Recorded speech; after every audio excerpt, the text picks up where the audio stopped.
Welcome back to this channel. This is Trinity Storm, and you are watching first part of What If Naruto Was Taught by a Woman Who Understood His Pain. If you enjoyed this video, please like, share and subscribe to this channel. Not wasting no time, let's start the story. The village concealed in the leaves is Konohagakure, one of the elemental nation's 5 most potent hidden villages.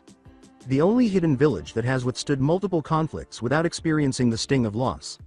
The strongest and most powerful of Konoha's ninja, the Hokage, was currently having a meeting in his office. Hiruzen Sarutobi, the Sandaime Hokage of Konohagakure no Sato, said, "It would seem that young Naruto was driven from the village again last night. He's 7 years old for Kami's sake and he couldn't have ended up in a worse place in the entire village." His top level Junin, Anbu, and even some clan heads were gathered in his office. A worried Anbu inquired, "Where is it the boy has hidden himself, Hokage-sama?" With his eyes closed in contemplation, Hiruzen answered, "The boy has taken up residence in Training Ground 44. "But that's..." the elderly Hokage said sadly, "The Forest of Death, I know, obviously the horrors within are easier to put up with than the village people." A light purple-haired Junin said, "That kid must have no fear if he's willing to venture in there on his own, let alone sleep in there." She paired a tan trench coat that hung down to her ankles with a mesh bodysuit and tan skirt. At the moment, she was grinning to herself because the majority of the other Junin avoided her. As he watched a few Junin stare at him as though he were growing old, the Hokage said, "From what I have seen, he is quite adept in finding adequate shelter and food for himself, and as much as I know how dangerous it is out there, I am very happy to let him stay there, but I need someone to teach him real survival skills so that he may survive on his own out there." Sarutobi recognized their appearance. It was the Forest of Death, and most Junin didn't go there unless they had to. At this point, an Anbu asked, "Hokage-sama, is it wise to leave the boy in that kind of environment? The way I see it is that he'd be much better off living with someone to teach him everything he needs to know to function as a proper human being should. If he were to start becoming even slightly feral, then he would only face more ridicule from the villagers upon his return." With a hint of pride in his voice, the Hokage told the young boy, "You make a valid point, Inu-san, but Naruto doesn't like being in the village. He's doing better in the forest right now, and he seems to be adjusting to his new surroundings more quickly than most seasoned veteran shinobi could in this situation." Someone spoke up after a protracted awkward silence. It just so happened that the boy's helper was someone he least expected. Everyone in the village, shinobi and civilians alike, knew her. The purple-haired Junin who had just spoken approached the Hokage's desk with her arms folded across her chest and a faint smirk on her face. "I will teach the boy. I live at the central tower in the forest and I know the forest like the back of my hand, so I am best suited to teach him the skills he needs to survive," she said. As he dismissed the remaining room occupants, Hiruzen said, "Thank you, Anko. Is there anything you will be needing to help teach the boy?" Some chose to remain, but those who were obviously uninterested left. "Only one thing, Hokage-sama. I request the Shodem contract for the boy as he may find himself in a situation where he needs reinforcements when I am not around," said Anko. The remaining occupants of the room all tensed up. The summoning contract of the Shodem Hokage was one of the strongest and most dreaded contracts in the world. The Junin flinched as Hiruzen glared at Anko and said, "Anko, that contract hasn't been continued for a reason. If people found out it was still here, we could be in serious trouble. I know it's a dangerous contract, but what is the point of keeping it locked up? If Naruto became the new contract holder, then he could have it left with the summons themselves to protect. Besides, we all know that despite the child's complete lack of current skill that he will surpass Shodem in power, possibly even the Yondaime," said Anko. Hiruzen sighed, massaging his temples to try to relieve his mounting headache. "And what if we do lose the contract? We only have the toad, dog, turtle, ape, and Shodem's contracts left. The serpent contract was lost with Orochimaru and Tsunade took the slug contract with her when she left the village." The room was silent until the elderly Hokage let out a defeated sigh, acknowledging that Anko's argument was sound and more. Hiruzen gave the purple-haired Junin a stern look and said, "Okay, he can have the contract, on one condition." "What is it?" she pointedly inquired. Hiruzen took his pipe in his mouth, lit it with his fingertips, and then blew out the smoke in front of him. "You teach him everything he needs to know to become genin. He will not be attending the academy. This means he will be apprenticed to you for the next few years. And when the time comes, if you and he so wish, you may take him as part of a 3-member genin cell with yourself as the Junin instructor. That is my offer. Take it or leave it," Hiruzen demanded. Anko placed her palms flat on the Hokage's desk and grinned ferociously as she determinedly and evilly said, "I accept. I'll be starting straight away." "Good." You'll be paid an academy instructor's wage weekly. You won't get many missions with an apprentice, but it'll allow you both to do D ranks." The Hokage laughed happily. Before heading out the window and into the forest of death to find her new plaything, Anko said, "Good, I'll be back for the contract when I know using Kachiyose won't kill him." After Anko left, the only people left in the room were the Hokage, Inu, Hayate, and a few of the clan leaders. The patriarch of the Hyuga clan, Haishi, asked, his face displaying an almost inhuman level of calm, "Hokage Sama, is it wise to let Anko teach the boy?" "I didn't hear anyone else jump to help the boy, besides I think he will be good for her, and on the plus side, with her teaching him along with how strong he will get, I would bet this hat that it will be Naruto who eventually defeats Orochimaru and rips his rotting heart from his chest. After all, he is his son, and he will one day inherit the same power, if not more," Sarutobi said while tapping the symbolic hat with his index finger. The head of the Nara clan, Shikaku Nara, questioned, "What if you're wrong? Naruto may hate the villagers, but he would never harm any of them. He's totally devoted to this village. It's his dream to take this hat from me so the village will acknowledge his existence," Sarutobi joked. Ground of Training 44 sitting in a tree, panting heavily, a small blonde boy looked down at the angry wild boar that was attacking the tree he had clambered up to get away from.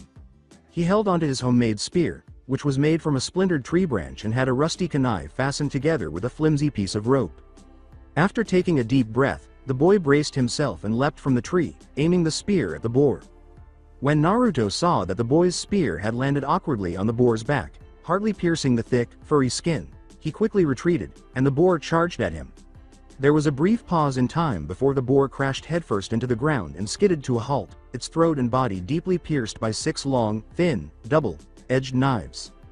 "So the little hunter became the hunted," was said by a woman from the tree that Naruto had backed himself against, and her voice was amused. The 7-year-old demanded, "Who are you? What do you want?" as Naruto swiftly turned and retreated from the tree.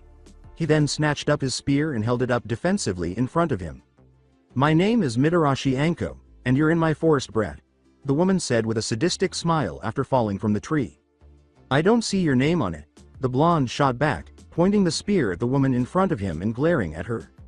"Huh, there's a tower at the center of the forest. I live there. That makes the entire area that is fenced off around it my property, and you're trespassing," Anko replied with a sarcastic grin. Naruto started to panic because he didn't want to return to the apartment where the villagers could find him after he left the forest. "Don't worry, kid.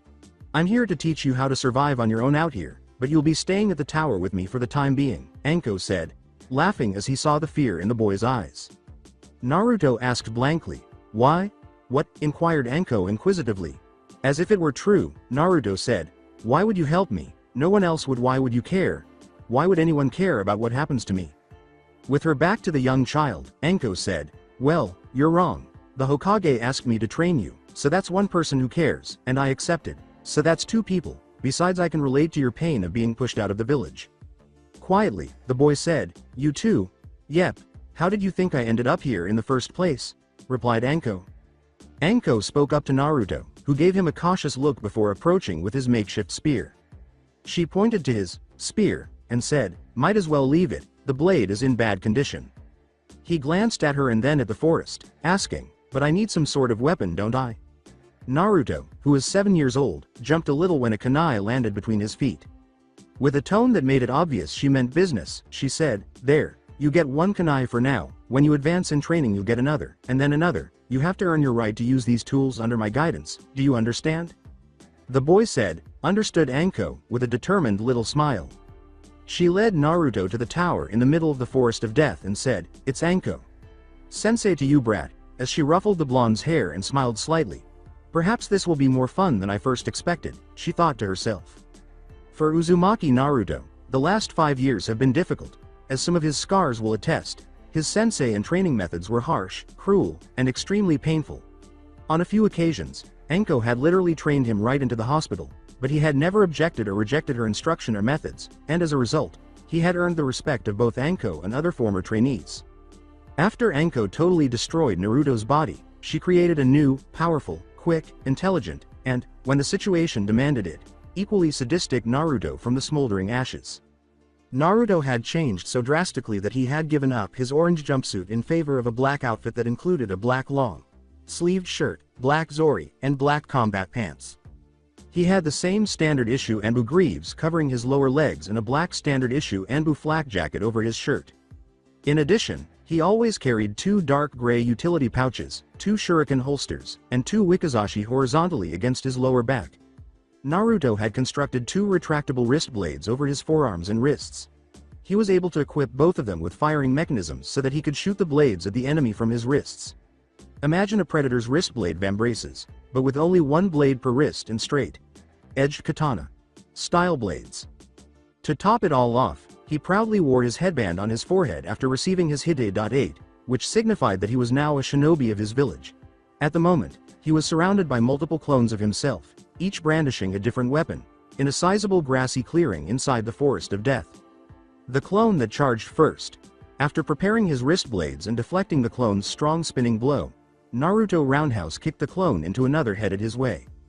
The momentum of the clone's attack left it unbalanced and vulnerable after he deflected a katana strike. With ferocious speed, Naruto took advantage of the situation, driving one of his blades into the offending clone's throat, causing blood to flow all over his forearm, and then using his free arm to decapitate the clone. After giving a painful grunt, Naruto turned to see that a clone had stabbed his calf with its spear and tore it out with a twist. Then, Naruto had to dodge and deflect a barrage of lightning, fast swipes and jabs from the clone. He dodged the clone's lunge attack and used his right arm to swipe the clone across his chest, opening it. He then swiftly reacted by pointing his left wrist at the clone and firing the blade from the vambrace at close range, tearing into the clone's chest with a violent snapping sound. Once more, Naruto was attacked by a shackled Kama who was trying to take his head off. In order to deflect the approaching attack, he raised his right arm while simultaneously grabbing the weapons chain and tearing it towards himself and the clone through the air. However, the force of the blow caused the clone's face to be struck by his left fist, which sent it skidding along the ground. Using the same wrist blades as its maker, the final clone charged in. After overcoming Naruto's defense, the clone gave him a heel kick that sent him flying. After flipping in midair and landing on top of the clone he had shot with his blade, Naruto inserted the blade's end into the vambrace's open slot and used a metallic click to secure it. He got up and tore the blade that was still embedded from the clone's chest. As they slowly circled each other, he gazed at his clone. A leaf fluttered in the air between them and then gently dropped to the ground as a light breeze passed. In that moment, the whole place was a blur of black and blonde, and the sound of metal hitting metal was audible, causing sparks to fly everywhere. Suddenly, Naruto and the clone were on opposite sides of the field, staring at each other while both of them were panting heavily. They jumped at each other again, doing their deadly dance of blades, slash for slash until Naruto ducked low, slashed the clone above the knee with a fluid strike, then rolled under the clone's own swipe and around behind it. Then, he plunged both wrist blades into the clone's lower back, and with one swift and strong motion, he pulled his arms wide apart, causing blood to spurt in an arc all around the clone as it fell forward onto the now crimson speckled grass. The clones and their weapons suddenly scattered, leaving the area as if it had never been touched. After Anko's training put him in there for the 5th time, Naruto stood up, retracted the blades into his vambraces, and began healing his injured leg using a flimsy medical jutsu that one of the hospital's nurses had taught him. When Naruto heard someone applauding as they got closer, he turned to see who had been observing him and discovered that it was the Hokage, Anko, and several other Junin. Naruto smiled slightly and said, "Hokage Sama, everyone else, to what do I owe the pleasure? Myself and some of the other Junin were curious about your progression and I must say that was an impressive display of talent. Could you explain the training as I am curious as to why you would fight Kage Bunshin when you were easily able to defeat them?" asked the elderly Hokage with a grin. While Anko simply grinned proudly at her prodigy student, Naruto explained with a small smile to the group, "I didn't use any chakra in that fight whatsoever, and by training this way, I increase my endurance, stamina, and hand fighting skills by using the clone's memories to analyze every detail of the fight. Also, if I am ever caught in the situation where I'm low on chakra or I am in a sensitive situation where using chakra would have exposed me to the enemy, then sharpening my hand combat without the use of chakra could mean the difference between a successful mission and a brutal bloody death." The Hokage smirked and said, "And what would you do if in the event you were discovered in that exact situation?" After giving it some thought, Naruto grinned in the same way that Anko usually did, which made the people she had rubbed off on him a little too unnerving. As he stood with his arms folded across his chest, Naruto declared, I would strap myself with every explosive tag I have and take out as many as I can before I can fight no more, and then detonate the tags for good measure, giving any team mates ample time to retreat safely. The Hokage grinned broadly and said, "And that is why you deserve your Hitai.8, before turning to look at Anko. He grinned broadly and remarked, "You've trained him well, Anko. I'm proud of you both." Anko bowed and said, "Thank you, Hokage Sama." With a katana strapped to his back and his headband dressed as a bandana, a Junin in typical Junin garb coughed, "Hey Naruto, how did you get Kage Bunshin to last until after death?" "It's real simple, Hayate Sensei. Simply put, they're supercharged. Each are made with 90% of my chakra rather than distributing the chakra evenly between them. It took me several days to create all the clones and have enough chakra back myself to fight them. They are effective in combat as they will drain your chakra pools, but they are useful, if extremely risky, distractions to escape enemies," Naruto clarified. Another Junin, obviously impressed, said, "I have never seen Kage Bunshin utilized in such a way before." Another Junin said, laughing slightly, "Even Kakashi's Raiden Kage Bunshin aren't as resilient as these. Naruto, I would like for you to write down everything you know about this supercharged Kage Bunshin for the Forbidden Scroll," Hiruzen said with a grin. Before he spoke, Naruto said, "I'll have it done for you and deliver it myself tomorrow. I know it's rude of me, but maintaining Kage Bunshin for so long has left me with an appetite only Ichiraku ramen stand can fill," he said sheepishly, massaging the back of his neck. Before he burst out laughing, Hiruzen remarked, "It's good to see he still retains a bit of his childish antics. Go on ahead, Naruto, but I'll need you at my office at about 2 p.m. okay?" The Hokage smiled. Naruto exclaimed, "No problem, see you later everyone," before launching himself toward the village to fulfill his one and only purpose in life, to consume an unfathomable quantity of ramen. He recalled the day he received his headband, when Anko had challenged him to steal a particular book from Junin, the village chief. He had barely finished the challenge before being killed by a furious silver-haired Junin who had repeatedly pursued him across the village before he managed to get away from him entirely by generating more than 20 Kage Bunshin to disperse and perplex him. As he leapt between two buildings and hit the ground in an alleyway across from the Ichiraku ramen stand, one of the few spots in the village that he enjoyed, Naruto chuckled a little at the memory. He smiled and greeted the ramen stand owners as he entered, pushing the flap aside with his arm. "Hey Tucci. Oja-san, Ayame. Chan." As Ayame embraced Naruto and kissed his cheek, Tucci grinned broadly and said, "Naruto, it's good to see you again, and with a Hite.8, congratulations. Your first bowl is on the house, the usual order I presume?" "Congratulations Naruto.kun." In response, Naruto said, "Thanks guys, yeah, the usual order please Tucci. Oja-san." He then waited for his order while conversing with Ayame. "As for the brunette team, so how's your training coming along? I must be doing good if the Hokage is putting one of my techniques in the Forbidden Scroll. I have to admit I only tweaked the jutsu slightly from its original use. The best part is I have a theory in which I can make it even better," Naruto grinned. Before ruffling his hair, much to the blonde's annoyance, Ayame grinned at him and said, "Wow, that's really something Naruto.kun." Then it happened, his ramen, his one real love, his sole purpose in life.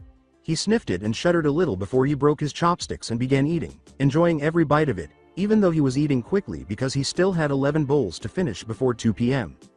Naruto paid for his meal and patted his stomach after finishing, then he got up and walked to the Hokage Tower because he had to be there in about 20 minutes. As he walked, he observed that many of the villagers pushed their kids away from him and that many of them glared or stared at him openly. A part of him was constantly on edge around civilians, but he would be lying if he claimed he could ignore them entirely. When something struck him and fell to the ground, he just continued walking. When Naruto looked down, he saw a young girl rubbing her cheek on the ground. "Hi there, what's your name?" Naruto said, extending his hand to assist the girl in standing up. Naruto was abruptly pushed aside by what he believed to be the girl's mother as she reached for his hand. With a harsh voice, she commanded, "Stay away from my daughter, you monster," as she lifted her daughter and dragged her away from Naruto. Before continuing on to see the Hokage, Naruto merely watched her leave, asking himself in exasperation, what the hell are these people's problem? The secretary yelled, "He's busy, go away," as he arrived in the street soon after the incident and proceeded to knock on the door of the Hokage's office. After giving her a quick glance, Naruto just entered Sarutobi's office and shut the door. He looked up from his paperwork to turn to face the Hokage. "You know, You're supposed to knock, the elderly Hokage said, grinning slightly. As Anko came in through the window, Naruto said, and secretaries are supposed to be polite, so what do you need me for?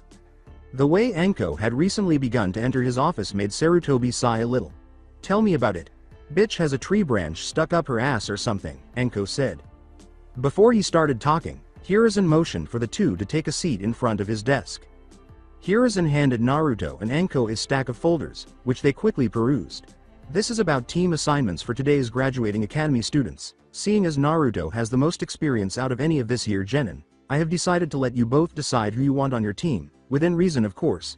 Can't have you picking the strongest of the lot. I need the teams as balanced as possible, he said. Before continuing to browse, he saw Naruto pick up one file and put it aside.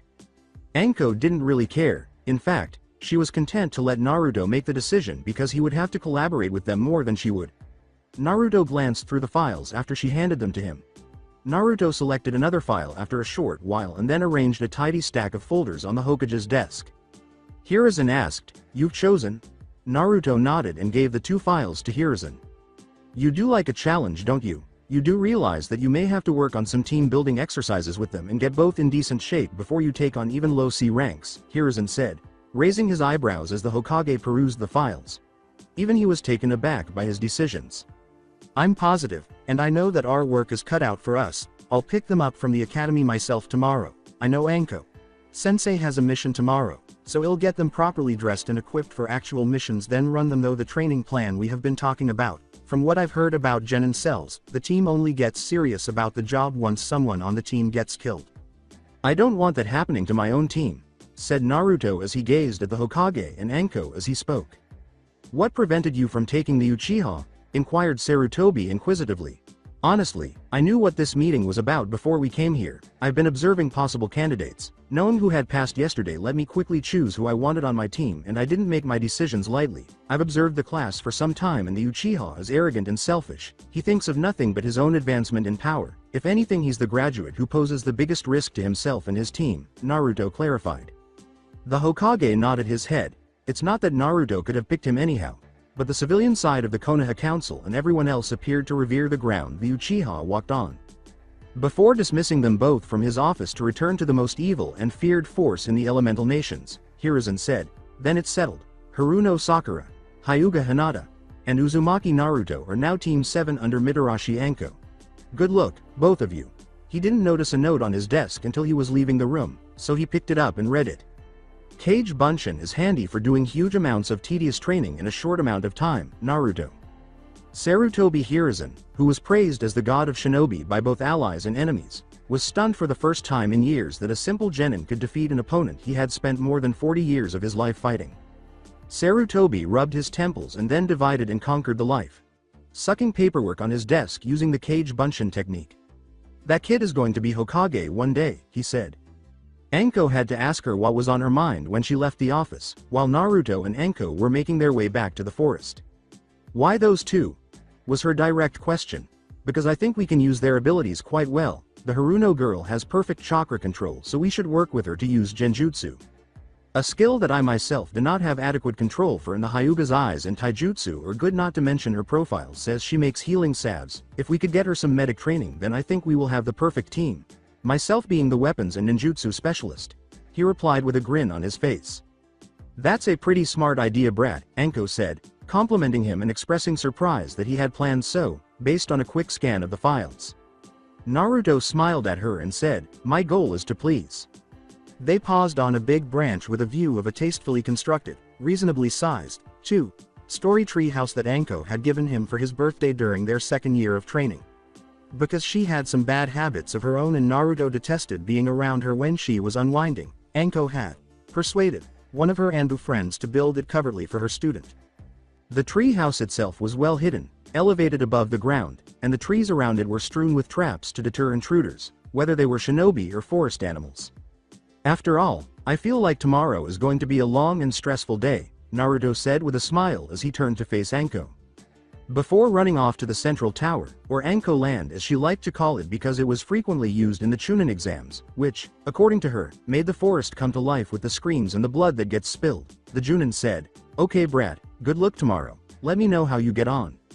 Naruto leapt to the treehouse and proceeded to the front door by walking along the spacious deck outside the house.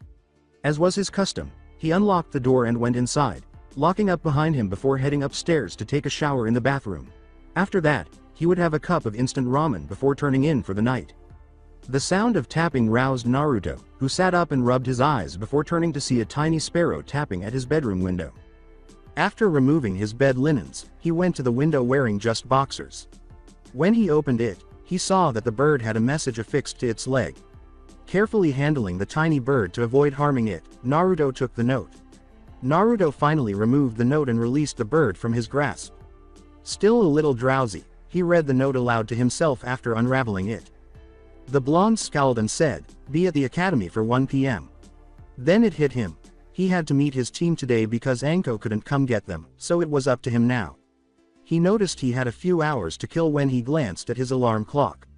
After a hasty shower and dressing, he ate a little honey loop cereal for breakfast before arming himself with his standard weapon, making sure he had enough wire. As he left his tree house, Naruto locked it behind him and said to himself, "I have 3.5 hours to kill before I pick up my team. Mates, time to go and kill something for dinner tonight.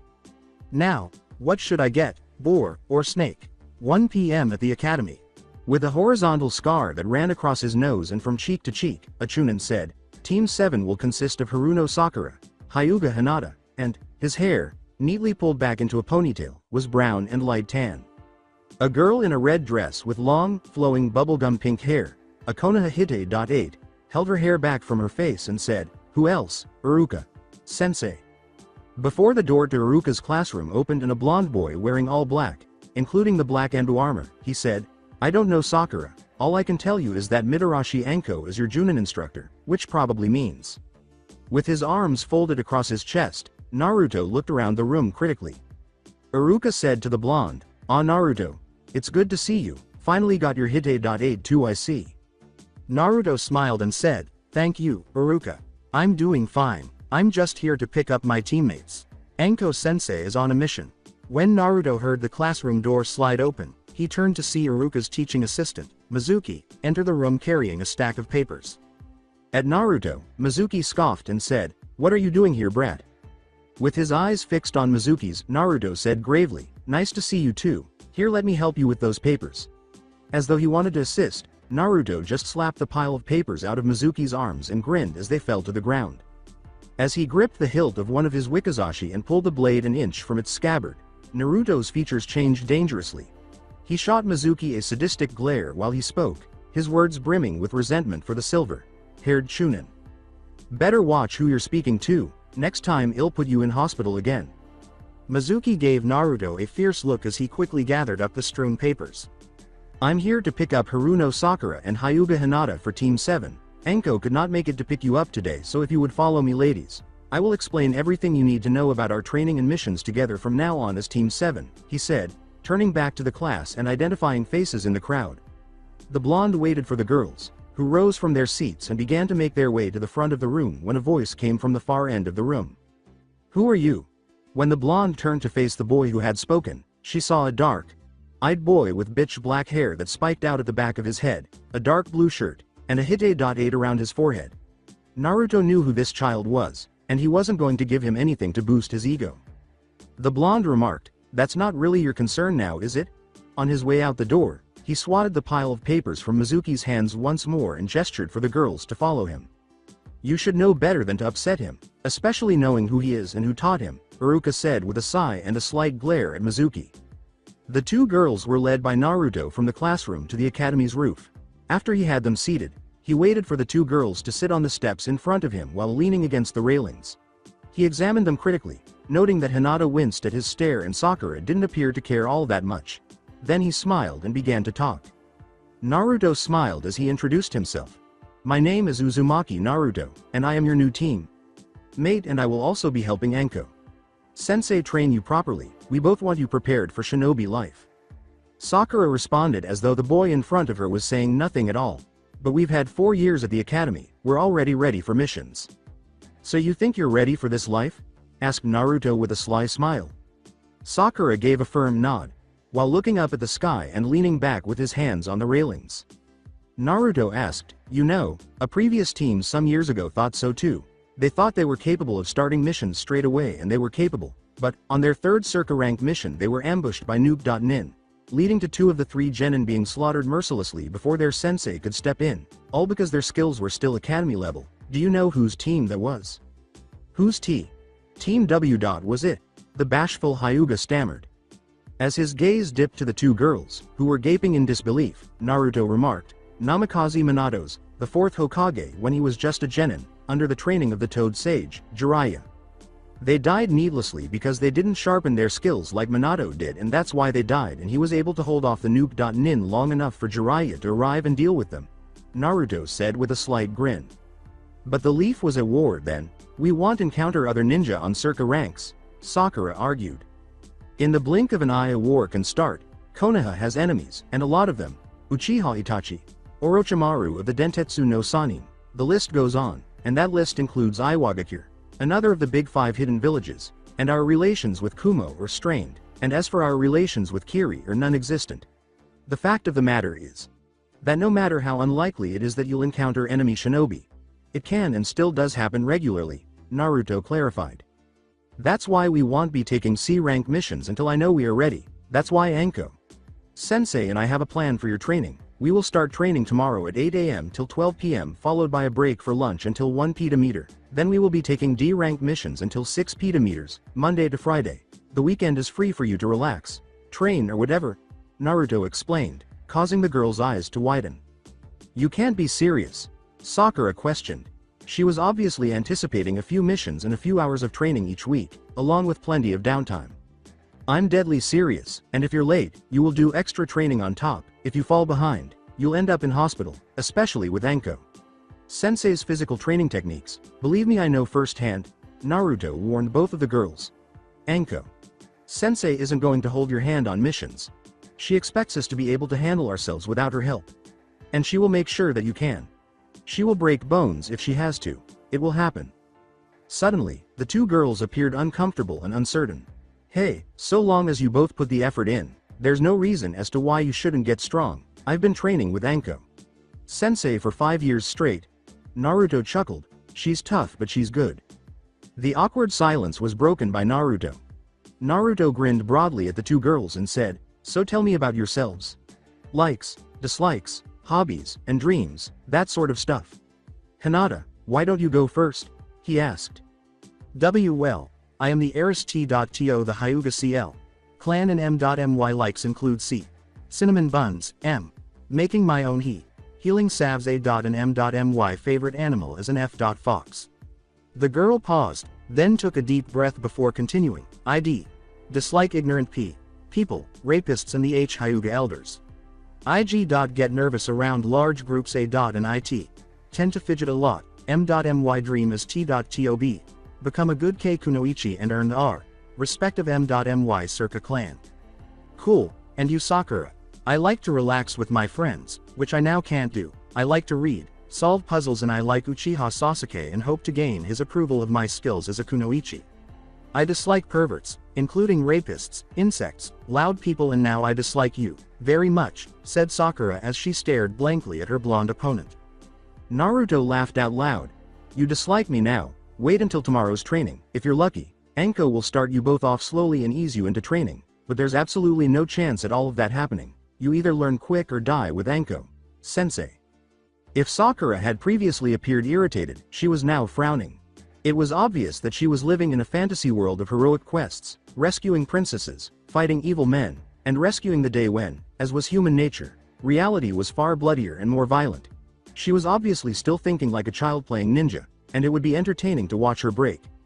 Naruto glanced at Hinata and saw that she was looking strangely at Sakura. It was obvious that she was much more mentally ready for the journey ahead. What about you then? Said Sakura sternly. My name is Uzumaki Naruto. I like training, ramen and my friends. I dislike perverts, Mizuki, Teme and the general populace of the village. My dream is to become Hokage and surpass all the previous Hokage, Naruto said with a grin. Naruto pushed himself off the railing and folded his arms across his chest, saying, now that introductions are over, empty your utility pouches and shuriken holsters contents onto the ground.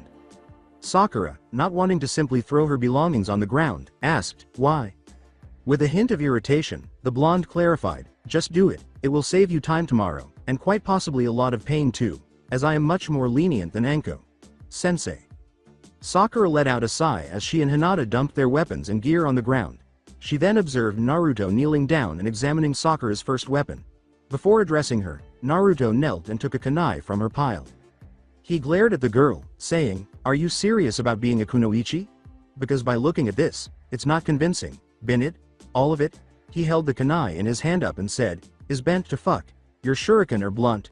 Wire is tangled and knotted and you don't even have a first aid kit or soldier pills. And why the hell is there more make up and perfume than anything else?"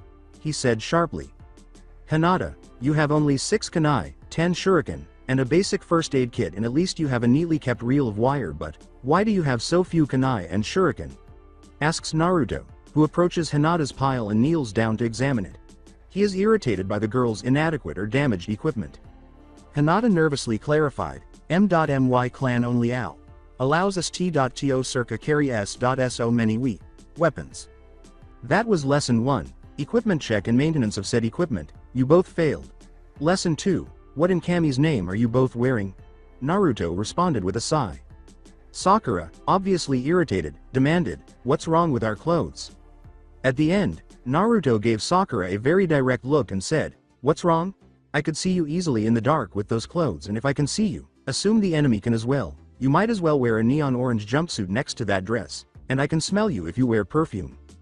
Naruto stood and gestured for the girls to follow him, saying, "The bright colors have to go. Thankfully, know just the place to go for the things we need." Naruto halted and turned to his new teammates as he led them into Konoha's market district. Before saying, "Sakura, could I see your utility pouch for a second?" he looked at her thoughtfully.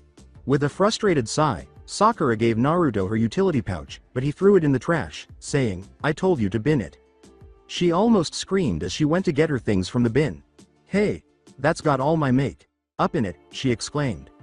Naruto warned the pink-haired girl in a deadly serious tone, "Go on then, fish it out of the trash. I dare you to turn up tomorrow wearing make up or with make up. Anko Sensei will literally kill you. She detests kunoichi who spend more time looking good than improving their skills." Sakura snarled at Naruto. How did she get on this team in the first place? She was meant to be with Sasuke.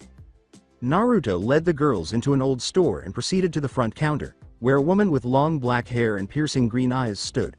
"Follow me, I'll show you where to buy real weapons, not those cheap toys the academy tells you to buy," Naruto said. The woman instantly greeted Naruto with a smile upon seeing him. The woman asked in a friendly tone, "Back again, I see Naruto-kun, what will you be needing?" Leaning against the counter, Naruto said, "I need both of my new team mates measured and outfitted properly. The academy obviously isn't drilling in the concept of stealth like it used to." He glanced up at the woman, who glanced past his shoulder to see what she was working with before turning back to meet Naruto's bored gaze. Naruto grinned at the woman who was laughing and said, "It's good to see you again too, Aki-chan." Aki instructed Hinata and Sakura to follow her, saying, "Okay, come out to the back girls, I'll get you both kitted out properly."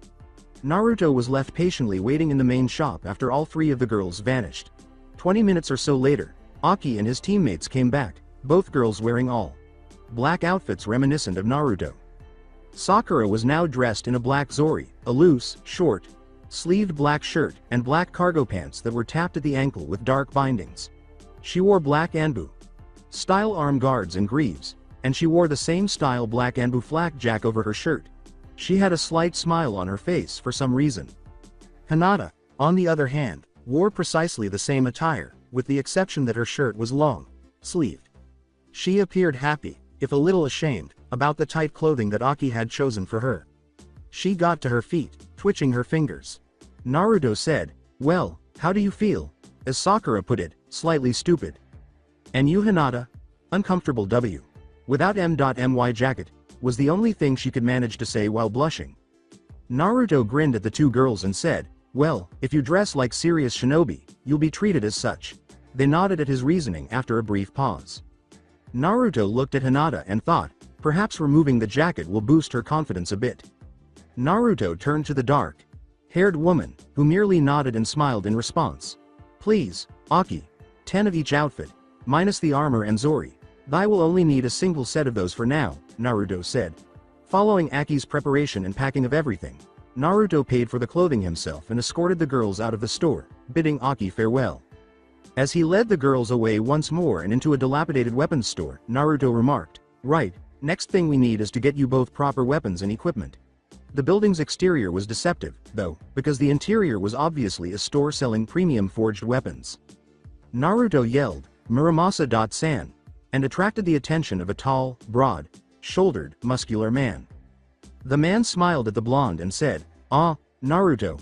What can I do for you today? And by the way, I finished your special order," in a deep, rumbling voice. "I would like for you to equip my 2 new team mates, please. Allow me to introduce you ladies to Muramasa-san, the absolute weapons master of Konoha. Muramasa-san, these are my team mates Haruno Sakura and Hyuga Hinata," Naruto said to the 2 women. As he continued his work, Muramasa grinned and said, "Ah, it is a pleasure to meet you both." A few seconds later, he went back to the front desk and piled several things on it in 2 different piles. It is fact that an Iwagakure genin can easily beat a Konohagakure genin in a fight with only weapons. This is because the academy is comfortable with letting students practice with weapons that are badly crafted and are of a bad quality. Kunai and shuriken, Muramasa stopped and pointed to the sets on the counter, are essential for trapping distractions and hand-to-hand combat. Now, normally your academy toys are made of iron, cheap nasty metal that chips, rusts and bends easily. These are made of the highest quality carbon steel, 25 each and 50 shuriken each, 2 reels of wire each, a set of soldier pills and a medium first aid kit each 2. Is there anything I've missed, Naruto? The toys on the counter things. Through a magazine on weapon forging, Naruto read, "Explosive notes, smoke bombs, and blank scrolls Muramasa-san," from the shop's little book stand. After that, Muramasa placed 3 smoke bombs and 10 explosive notes on each stack, along with 2 blank scrolls. Sakura and Hinata were shocked to see the pile. They had no idea that Naruto was carrying so much gear. Muramasa put a 2 in a half-foot package on the counter and said, "All done, Naruto. And here are your special orders." This caught the blonde's attention. After putting the magazine back where he had taken it, Naruto approached the counter. Naruto grinned and said, "Girls, take a pile each. What's the damage to my wallet, Muramasa-san?" "Not too bad this time, only 5,162 ryo, murmured Muramasa. As Naruto paid the man, the 2 girls exchanged uncomfortable glances. What was even more shocking to them was that he was unfazed by the price and even gave the enormous man a tip for his services. Naruto said, "Thank you, Muramasa-san," before escorting the 2 girls out of the store with 2 different bags, one containing their new weapons and the other their new clothes. Sakura questioned in mild surprise, "All these weapons, you carry this amount on you all the time?" "Nah." Naruto replied as he dismissed them. "I carry double that amount. Oh, and you're expected to have all that equipment with you on every mission and training session, no exceptions." As he passed in front of them, both girls stared at him, but then he paused and grinned at them. Tell you what, seeing as I've emptied just under half my wallet, why don't I treat you both to a late dinner at the Akamichi restaurant?" Naruto replied with a grin. Sakura sighed, obviously tired of the day's events already. "I suppose so, it's been a long day, and I feel I should just go with the flow to make things easy," she said. Naruto knew he would get along best with Hinata out of the 2 girls, but she was fidgeting a little and still nodded. He then led them into the restaurant and sat them at a table. Sakura glanced over the menu, mostly bored, and asked, "So, how long have you been genin?"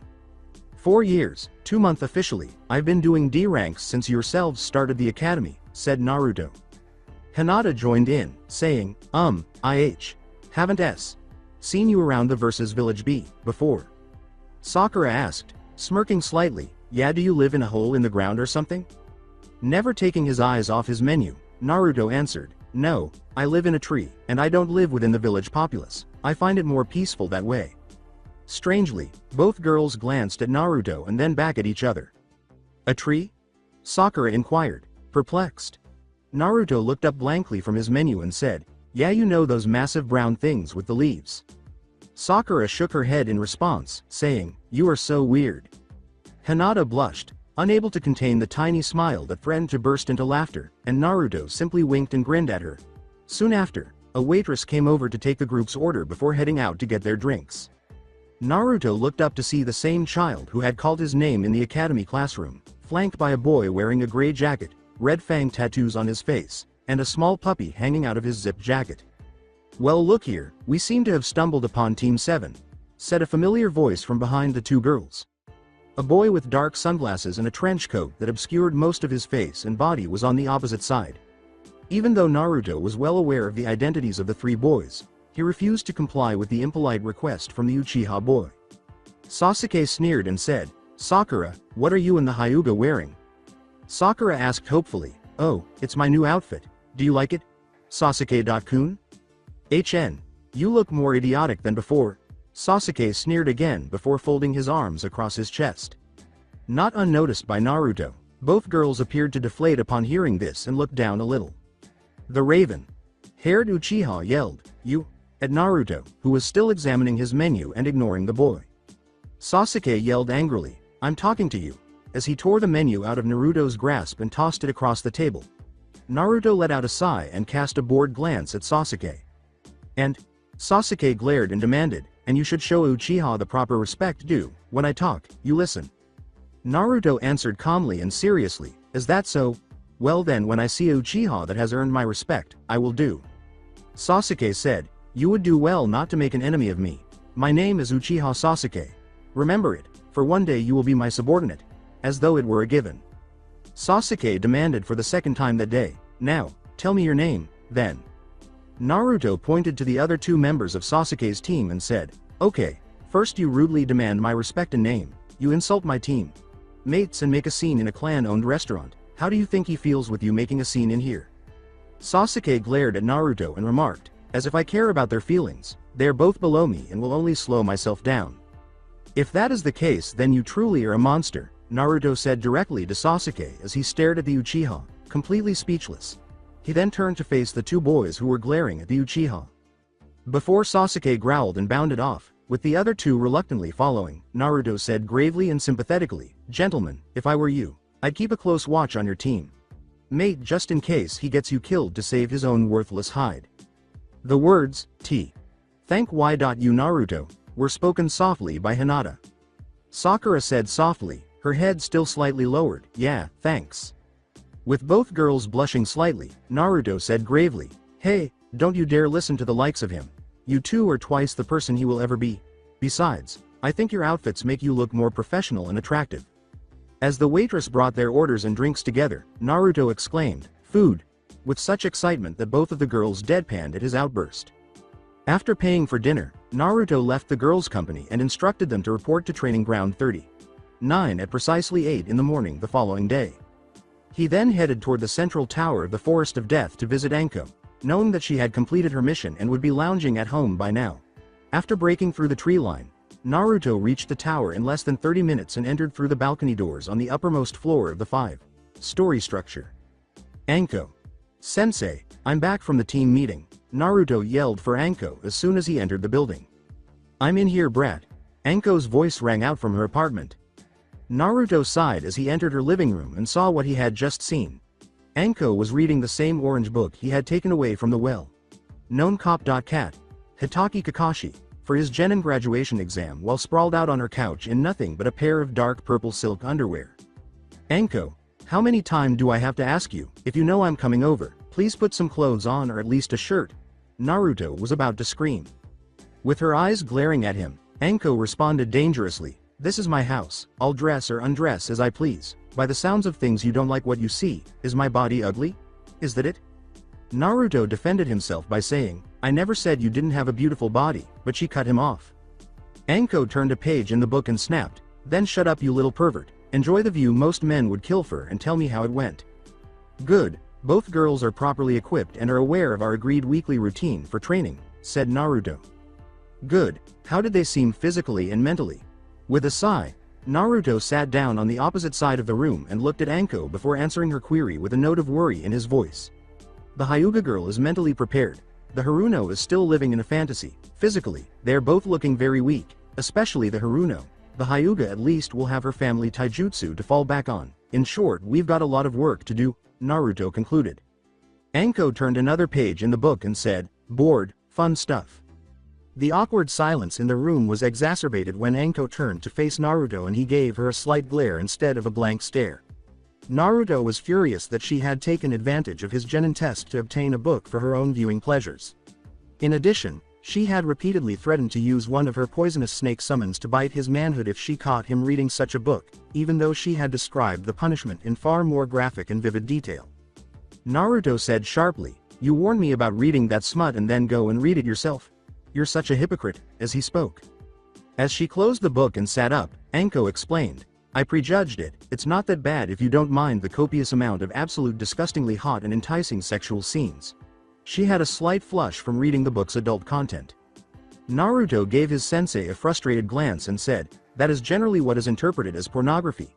Even though it might have a real plot, it was still smut in his mental image." "I need to get laid," Anko said abruptly. Naruto's eyes widened, and he saw Anko smirking at him like a predator while blushing and licking her lips. She rose slowly and stepped toward him, and he began to perspire. Without hesitation, Naruto got up and moved behind the chair he had been sitting on. Anko exclaimed lustfully, "Oh Naruto-kun. Come here for a second, I want to teach you some new techniques," before raising her arm and ensnaring her prey with multiple snakes that seemed to snag naturally.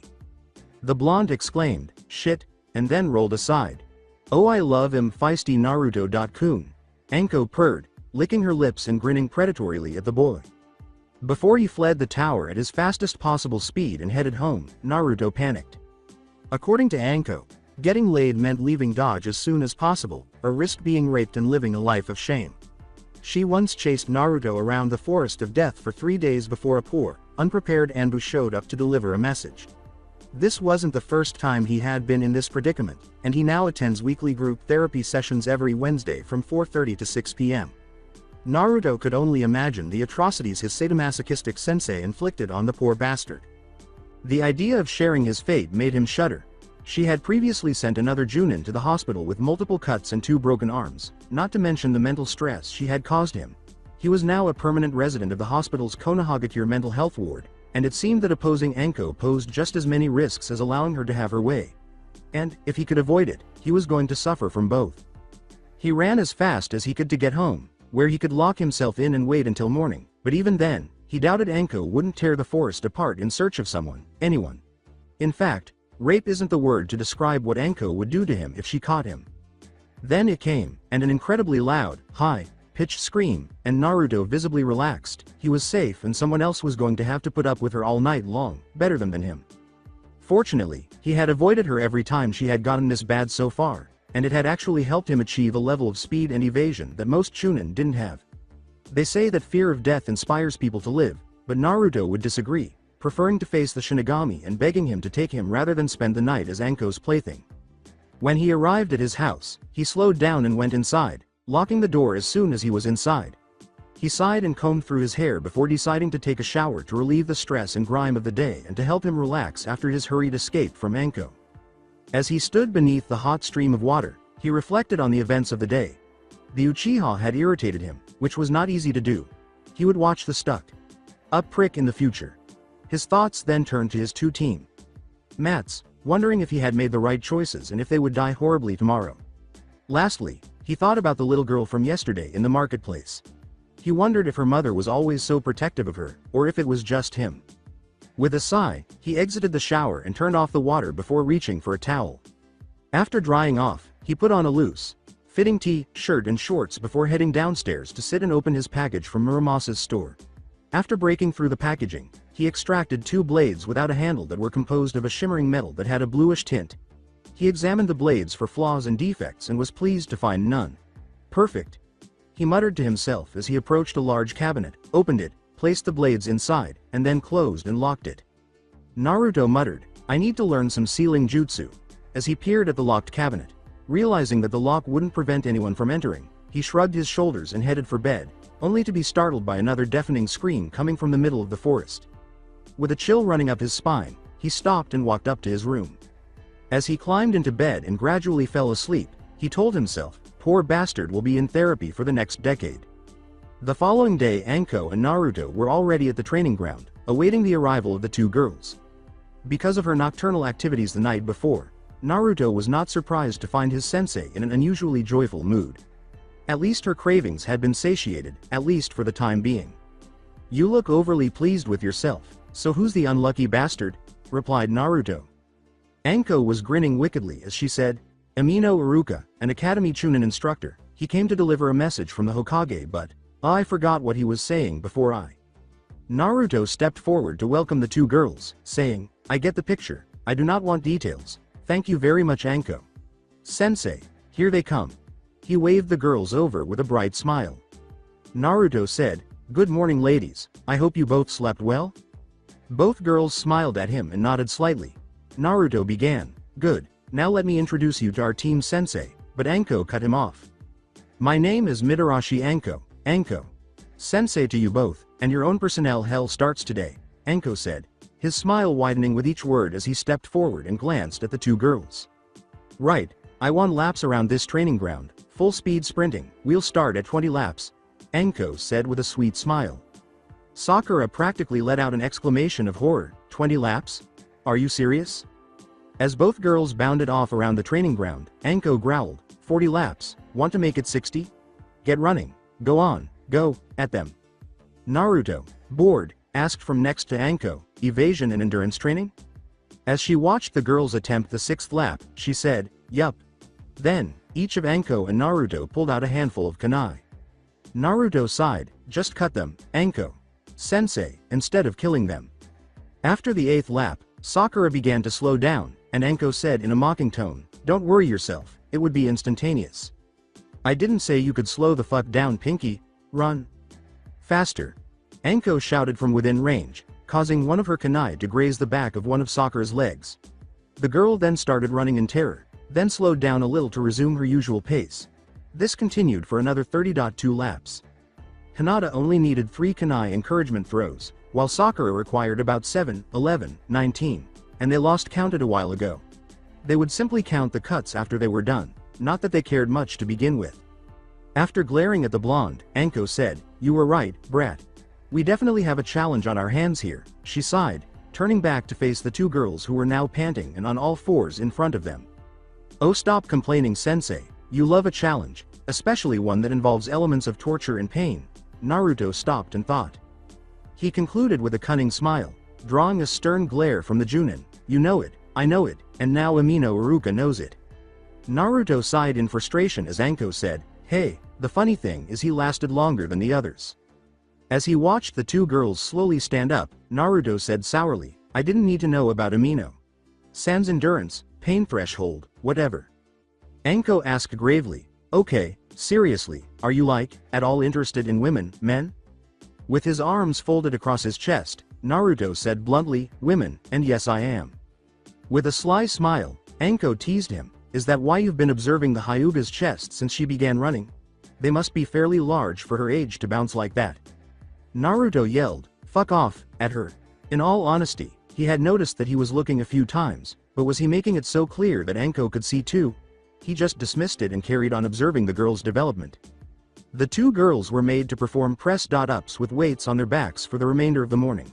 The worst part was that if they stopped, the weight was doubled and the exercise began again, which naturally caused Hinata to finish slightly ahead of Sakura. Sakura moaned when she realized there was still much more to come because she was already worn out. Ignoring Naruto's repeated sneezes, she publicly cursed whatever force had brought her to this team. The next one was Naruto's personal favorite. He told the girls to use chakra to hold onto the riverbed while walking waist deep up a raging river against its flow.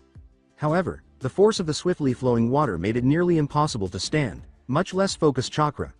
As anticipated by the Hyuga clan, Hinata's flawless chakra control once again demonstrated her superior resilience to Sakura.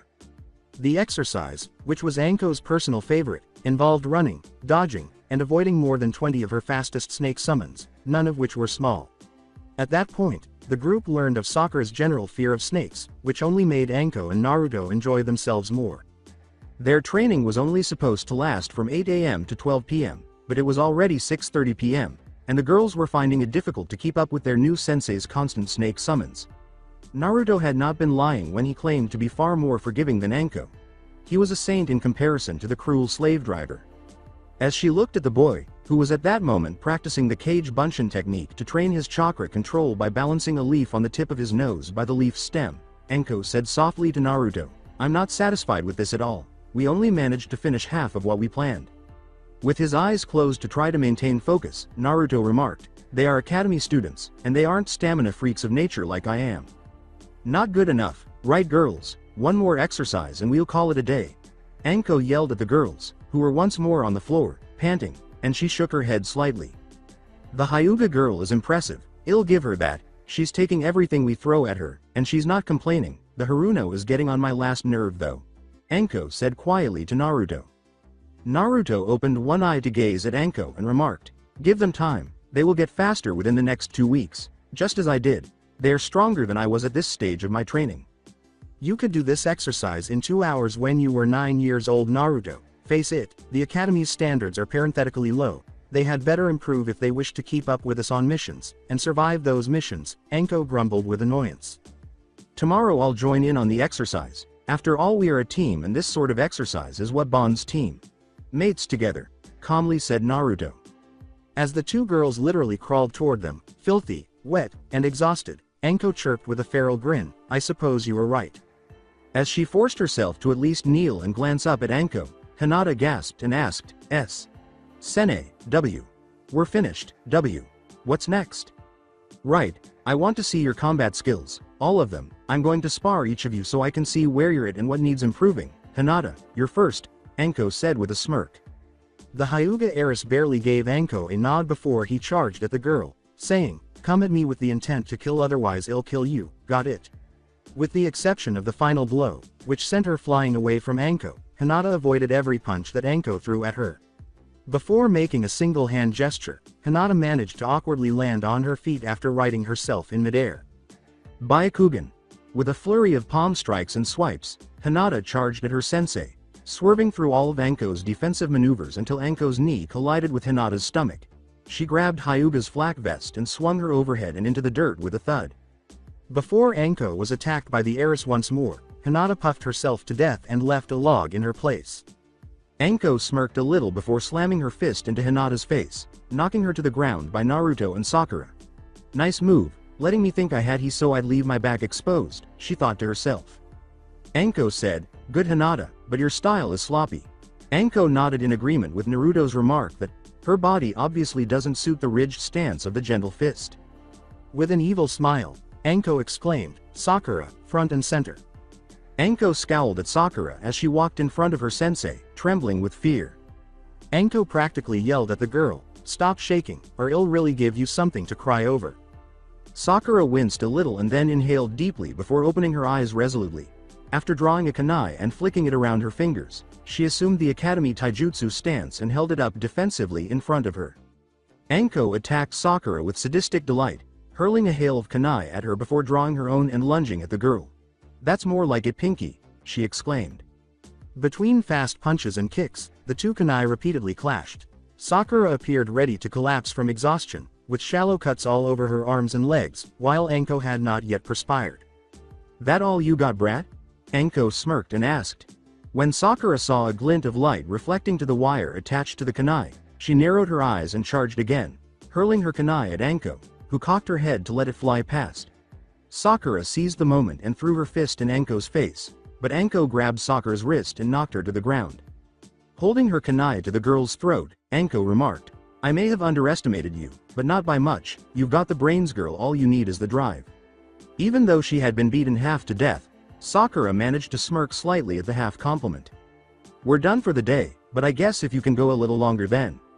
With a weary and agonized voice, Sakura nearly screamed, shaking her head and pleading, "No more, please." Enko said, "Fine, off you go, you are dismissed. Eat a big dinner and get some sleep. Tomorrow will be worse," in a tone that Naruto had never seen her wear before, and with one of the sweetest, sickliest smiles.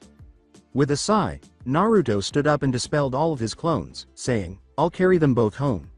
Before making his way to Sakura's house to drop her off first, he moved between the two girls and lifted them both over their shoulders. Naruto was Sakura's teammate, not her babysitter, and when he arrived at her house, he placed her on the floor and walked away, leaving the girl to crawl her way inside. After carrying Hinata to her clan compound, Naruto relished the cozy silence, until it was broken. N. Naruto, I see. Can walk N. Now, was the timid Hyuga's voice. In response, Naruto got the girl up and walked beside her while her muscles ached for her to relax, as evidenced by the expression on her face. The girl gave Naruto a little smile as he explained, it's going to hurt twice as much tomorrow, but eventually your muscles will get used to it all, and you'll find that tomorrow, you'll finish quicker than today.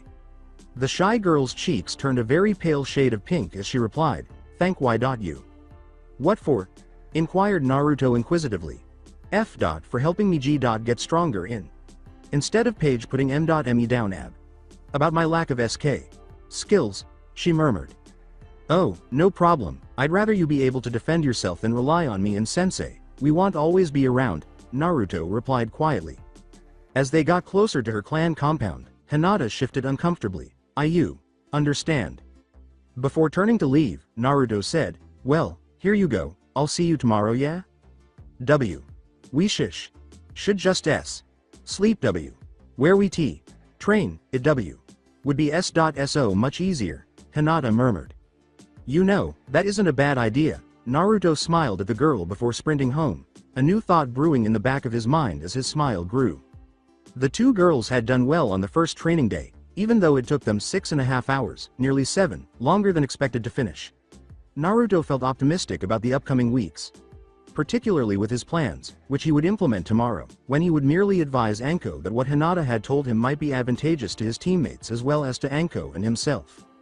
With the exception of Team 7, Konoha had been tranquil during the previous month. It was made worse when Anko led the two girls into the Forest of Death for a 7-day survival test after she had already driven them into the ground during training. The plan was to avoid Anko or any of the other Junin or Anbu she had sent in after them from finding them. She had to acknowledge that they performed admirably for new genin and had even set up false trails and traps that had deceived and tricked her, and she had completely erased all evidence of them for 2 days. In the end, she was pleased with how far the girls had progressed under her and Naruto's combined instruction. She was also aware that he had given them additional instruction during the exam.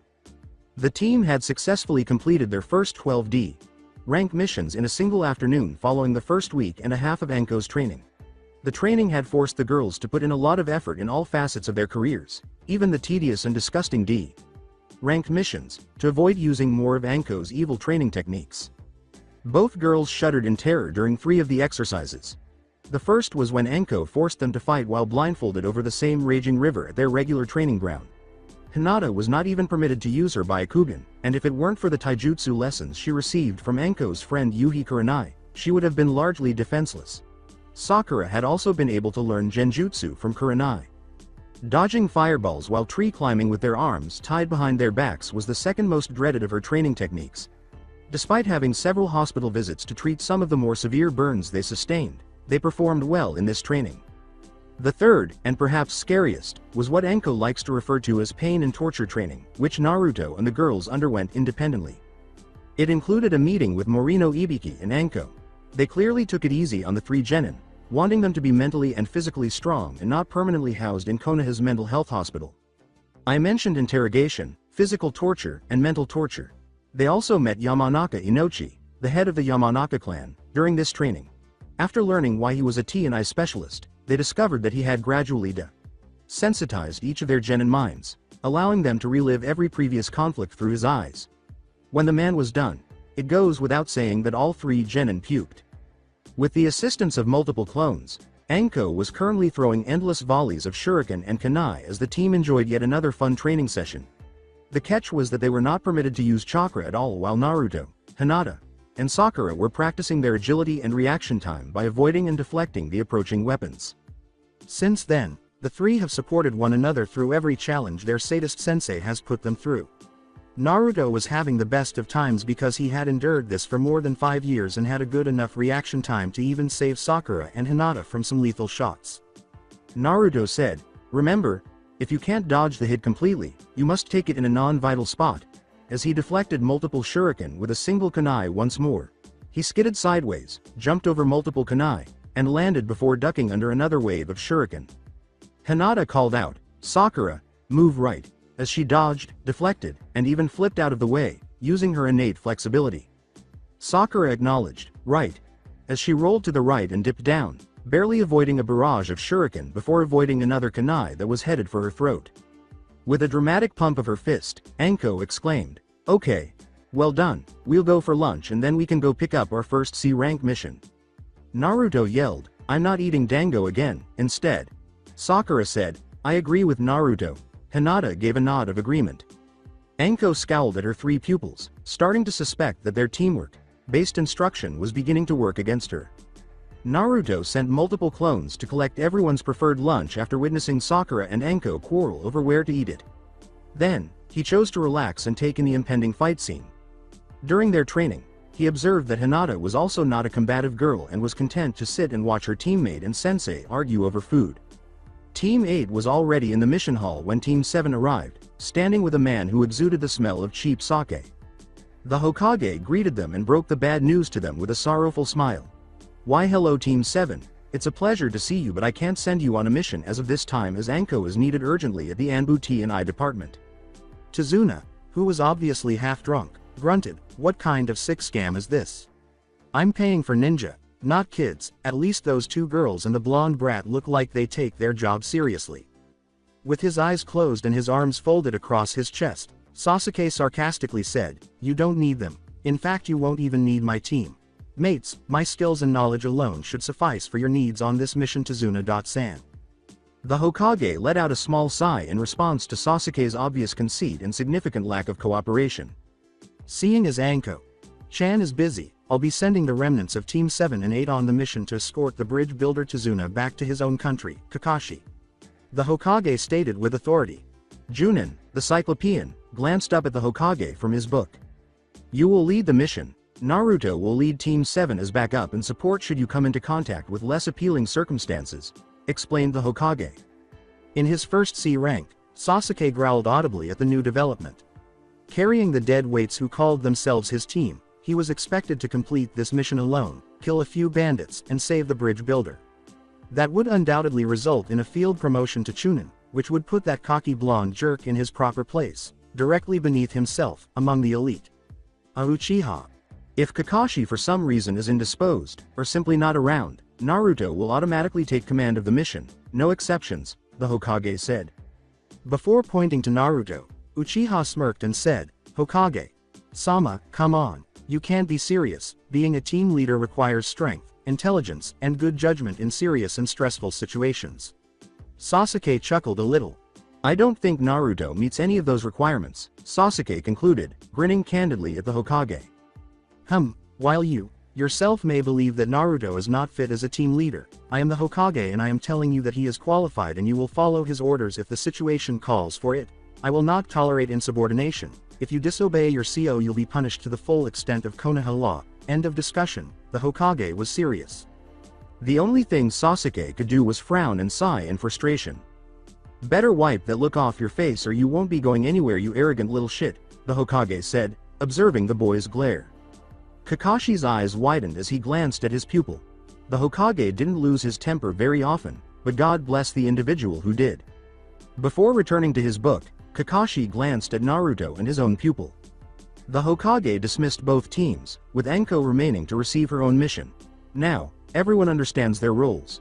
You leave at 10 a.m. tomorrow. I suggest you go and prepare yourselves," the Hokage said. In silence, Teams 7 and 8 left the mission hall and paused outside, facing one another.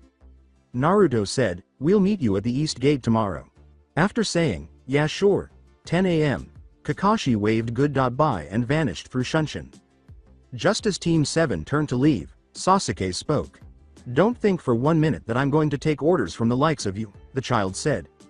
Naruto retorted bluntly, "Let's hope you don't have to," before leaving with Sakura and Hinata, who had cast a sidelong glance at Team 8 with a faint frown. Sakura said glumly, "It's kind of sad knowing I have feelings for such a horrible person." When Hinata tried to comfort her teammate, she said, "He's not worth why. Your affections, Sakura." Naruto turned around and walked backwards with his hands behind his head, grinning at his two teammates and chirping, "Besides, you can do much better. A few weeks ago, I'd probably have hit you both, but after the training, both of you have saved my skin enough times for me to know that you've only got what's in my best interest at heart, so I appreciate your inputs, but I think this is going to be one of those things I figure out for myself." Sakura said to both of them with a weak smile. Before turning to look where he was walking, Naruto remarked, I suppose so, besides I sort of have my own issues toward a certain girl, hard to explain, meh. Hinata asked in a very subtly desperate tone, are you going to tea? Tell us about her. Naruto grinned and chuckled as he said, nope, besides, I don't know exactly what I feel for her, it's definitely strong though. Sakura murmured, that just makes me want to know all the more. Hinata stayed silent, questions racing through her head. With a small sigh, she put the ideas away for later. Before long, they arrived at Sakura's house and paused outside. With a bored tone, Sakura questioned, we weren't told what to pack for the mission, suggestions? A little uncertain himself, Naruto remarked, I'd say 2 weeks worth of clothes and rations, since Kakashi had not disclosed the specifics of the mission. As it turns out, Kakashi also didn't seem to care about Sasuke's obvious disrespect. Hinata whispered to Sakura and Naruto, Wave country is small a dot and not far away, we won't need much. Hinata's probably right, but let's be on the safe side, I can't see us being welcome on this mission, Naruto said firmly. After giving it some thought, he said, I'll pack a tent, just in case. Knowing that Naruto's tent was not a tiny one, but rather a mansion among tents, both girls grinned and rolled their eyes. Sakura said, well, I'll go pack, turning to leave the other two behind and entering her home. After exchanging waves, Naruto turned to Hinata and asked, would you like me to walk you home? As they headed toward the Hyuga compound, the bashful heiress said, sure. Naruto was already on his way home. After a few moments of silence, Naruto asked, so, how's life? Uncertain of how to respond to such a private inquiry when your entire family only used formal language, Hinata said, better since we started out on Team 7. Naruto remarked nonchalantly, good, but I meant how is life outside of Team 7? To Naruto's surprise, though she hadn't noticed herself, she responded, I'm a Hyuga. I don't really have much of one, in a bored tone and without stuttering. As he seized her wrist and leapt to a roof, Naruto exclaimed, well in that case, you're not going home yet, I'm going to show you how to have some fun. Naruto glanced around after they were both on the rooftop before grinning at Hinata. The best way to have fun, I find is to set up prank traps and then watch as people set them off, but that Uchiha guy annoyed me today so here's what we're going to do. Naruto began to clarify. The Uchiha had not yet reached their home after an hour of preparation, resource gathering, and labor. When Sasuke finally made it home, he discovered a big and interesting box in front of his compound's entrance. A few people gathered to watch what the Uchiha prodigy had in the box while he gazed at it for a while. Sasuke approached the box slowly and gave it a suspicious look. When he was finally near the box, it suddenly exploded open, revealing a huge, looming figure with a demonic grin, piercing red, swirling eyes, and dark, ragged clothing that billowed in the strong wind. Sasuke began to shake visibly as he fell back, attempting to protect himself from the figure. The boy screamed, no Itachi no, and cowered in complete terror from the figure, his eyes wide with tears. With Hinata and Naruto, the sight of the powerful Uchiha Sasuke being knocked to his knees by paint, a few springs, and a scarecrow made Naruto and Hinata laugh. Hinata wasn't much better, and Naruto was practically on the ground, sobbing from laughter. The boy deserved it, even though Naruto and Hinata knew what they had done was completely uncalled for and cruel. Naruto grinned broadly and remarked, that was worth the preparation. Hinata just nodded, panting from the laughter, and turned to face Naruto, who was still giggling a little. She smiled and said, D.do you think we'll get into trouble? Naruto smiled back at her and said, nope, we were never seen delivering the box. Before turning back to Naruto, Hinata laughed again and said, why you were right though, that was a lot of fun. Thank you Naruto-kun. Despite blinking at the new suffix to his name, Naruto grinned and gave the girl a nod. He kind of liked it and grinned at the warm fuzzy feeling he got just thinking about being called that. It felt weird, but not in a negative way. A voice behind the two genin said, indeed that was amusing Naruto, Hinata. The genin tensed up and turned slowly to see the Hokage himself looking at them both gravely. A man wearing a white robe and a gray jacket around his shoulders stood beside the Hokage. The man had long, straight black hair that flowed freely, and he was tall and strong. Additionally, Naruto noticed that his eyes resembled those of his teammate. Shit. When Hinata noticed the man next to the Hokage, her shoulders slumped and her eyes fell. As the Hokage spoke, the man's normally expressionless face remained unchanged. The man said, "Hinata, explain yourself." After a brief period of silence, Hinata looked up to address the man before Naruto spoke before her. Naruto said, "It was my idea, I am responsible, and I shall accept the consequences, with firmness and speed." With a slight smirk tugging at his lips, the man said, "No need Naruto-san, I found it rather amusing myself. We Hyuga have a natural dislike for any Uchiha. I'm not at all upset with the outcome of my daughter helping you prank that boy." Hinata was, to put it mildly, shocked to learn that her father, who had repeatedly disparaged her for not being a shinobi, was proud of the nasty trick she had assisted in pulling off. Out of the corner of her eye, she noticed Naruto grinning. The Hokage cautiously looked around the area before saying, "As far as I'm concerned, this never happened. Also, you both get a high D rank payment for showing that disrespectful boy his place." The two teenagers exchanged a questioning glance and blinked. Before he vanished, "Hi," she said, "Hinata, bring Naruto-san back with you later on for dinner, we have yet to talk about your team." "Not bad, Naruto. Seems you have earned yourself some respect with the Hyuga. I'll be leaving now," said Sarutobi, nodding and raising an eyebrow. Reaching into his utility pouch, Naruto threw the Hokage a scroll, saying, "Oh, before you do." He grinned and said, "That's everything I know about my supercharged clones. I forgot to give it to you earlier." Sarutobi nodded and glanced at the scroll before vanishing. After the two genin were by themselves, Naruto turned to Hinata and grinned after glancing around in boredom. Naruto asked nervously, which was unusual for him, "Do you fancy getting something to eat? I promise I won't make you eat ramen, we can go where you want to go." Yes. "Sure," was her shaky response. After cleaning himself up, Naruto leapt into the streets, followed by Hinata, and they began to walk. Naruto asked, "So where would you like to go?" Hinata smiled slightly and remarked, "There's this little restaurant near the park, it's so peaceful there." "Then let's go." Naruto grinned eagerly. While both teenagers were walking in relative silence to the small restaurant, Naruto was looking at the Hyuga heiress and wondering why he had only invited her to play a practical joke and then join him for dinner rather than Sakura.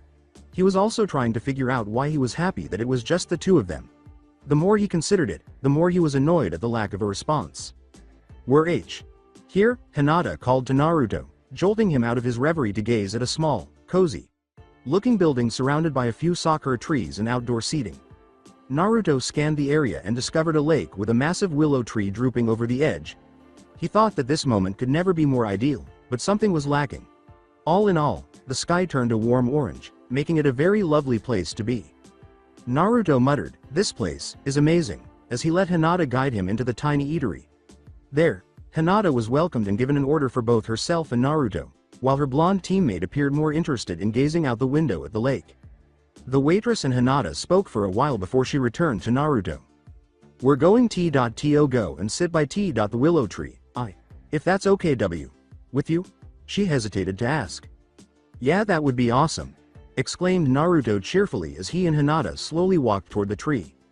Evidently not giving his words much thought, Naruto grinned and remarked, "This place is amazing, Hinata. The two of us should come here more often." After hearing Naruto's words, Hinata hesitated for a moment, blushing slightly, but she forced her thoughts out of her mind and continued walking, sitting beneath the willow's hanging branches as they swayed softly in the warm wind.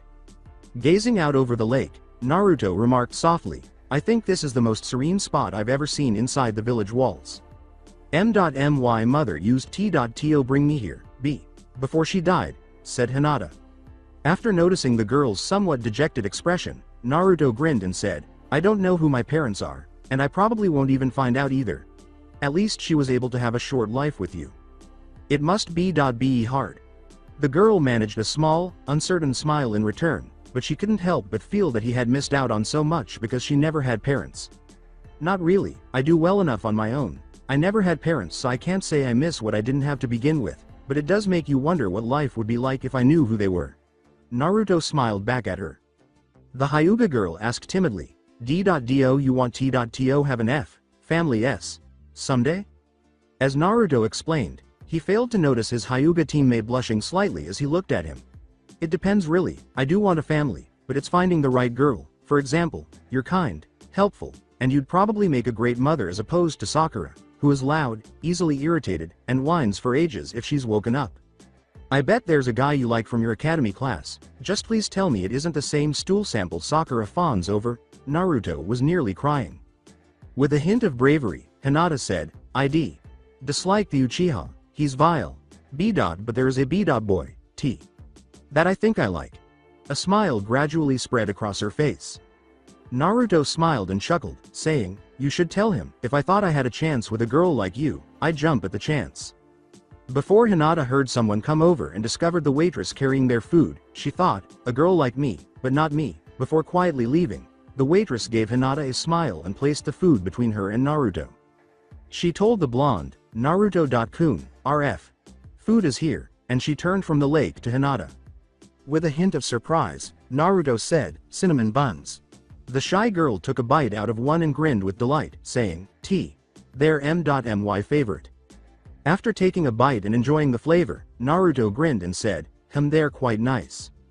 After consuming these, I wonder if her lips would taste like cinnamon." As he found himself gazing at Hinata's lips, then down to her neck, and then a little further down, Naruto thought, "Snap, what the hell am I thinking?" he exclaimed as his head shot upward and a slight flush appeared on his cheeks. "Oh my god. I hope she didn't see me looking at her." Trying to keep his cool, he thought frantically as he turned back to the lake to gather his thoughts before turning back to the girl, who was still contentedly eating the same cinnamon bun. Naruto paid for the meal and returned the plates to the restaurant shortly after they had both finished eating and stood up, before he ran into Hinata outside once more. They stood there looking uncomfortable until Naruto gave her a radiant smile. After several hours of strolling through the park, Hinata reminded him that they needed to head to her compound for dinner with her father. They traveled slowly, conversing as they went. She said, her hands clasped together in front of her, I had an amazing time with you today," when she blushed a little. Naruto stood up a little and scratched the back of his head, looking from Hinata to the front gate of her compound. It's no problem. We should do it again soon. Maybe after tomorrow's mission," he said. She watched Naruto look from her to the gate and asked, "Why you nervous?" "A little bit," was Naruto's response before Hinata led him past the guards. She then turned back to him and smiled reassuringly as she came to a halt in front of a large, two-story house that was surprisingly unadorned for one of the most respected clans in Fire Country. Naruto followed Hinata inside as she opened the front door. Before they entered the main house, Naruto took off his wakizashi and zori, observing that it was rather simple. Hinata had only taken off her zori. A small Hyuga girl wearing a black kimono confronted the two preteens as Hinata slid the door to the main house open. She smiled at Hinata before turning to face Naruto inquisitively. She walked around him as though examining every part of him, which unnerved Naruto even more when Hinata moved aside to give her sister a clear view of the blonde. The young girl said, "Daddy is waiting for us," before turning to face Naruto. She was staring at him with her Byakugan activated. "My name is Hanabi. Who are you?" she asked. To the young girl, the blonde answered, "Uzumaki Naruto." As her bloodline deactivated, Hanabi's eyes widened slightly. She looked at her sister, but she never took her eyes off the blonde. Before turning to guide the other two to the dining room, Hanabi said, "This is the boy the elders warned me about, but I'll make my own judgment of him." Heishi was sitting at the head of a long, exquisite mahogany dining table when they entered the dining room. The man stood up and grinned a little. Naruto-san.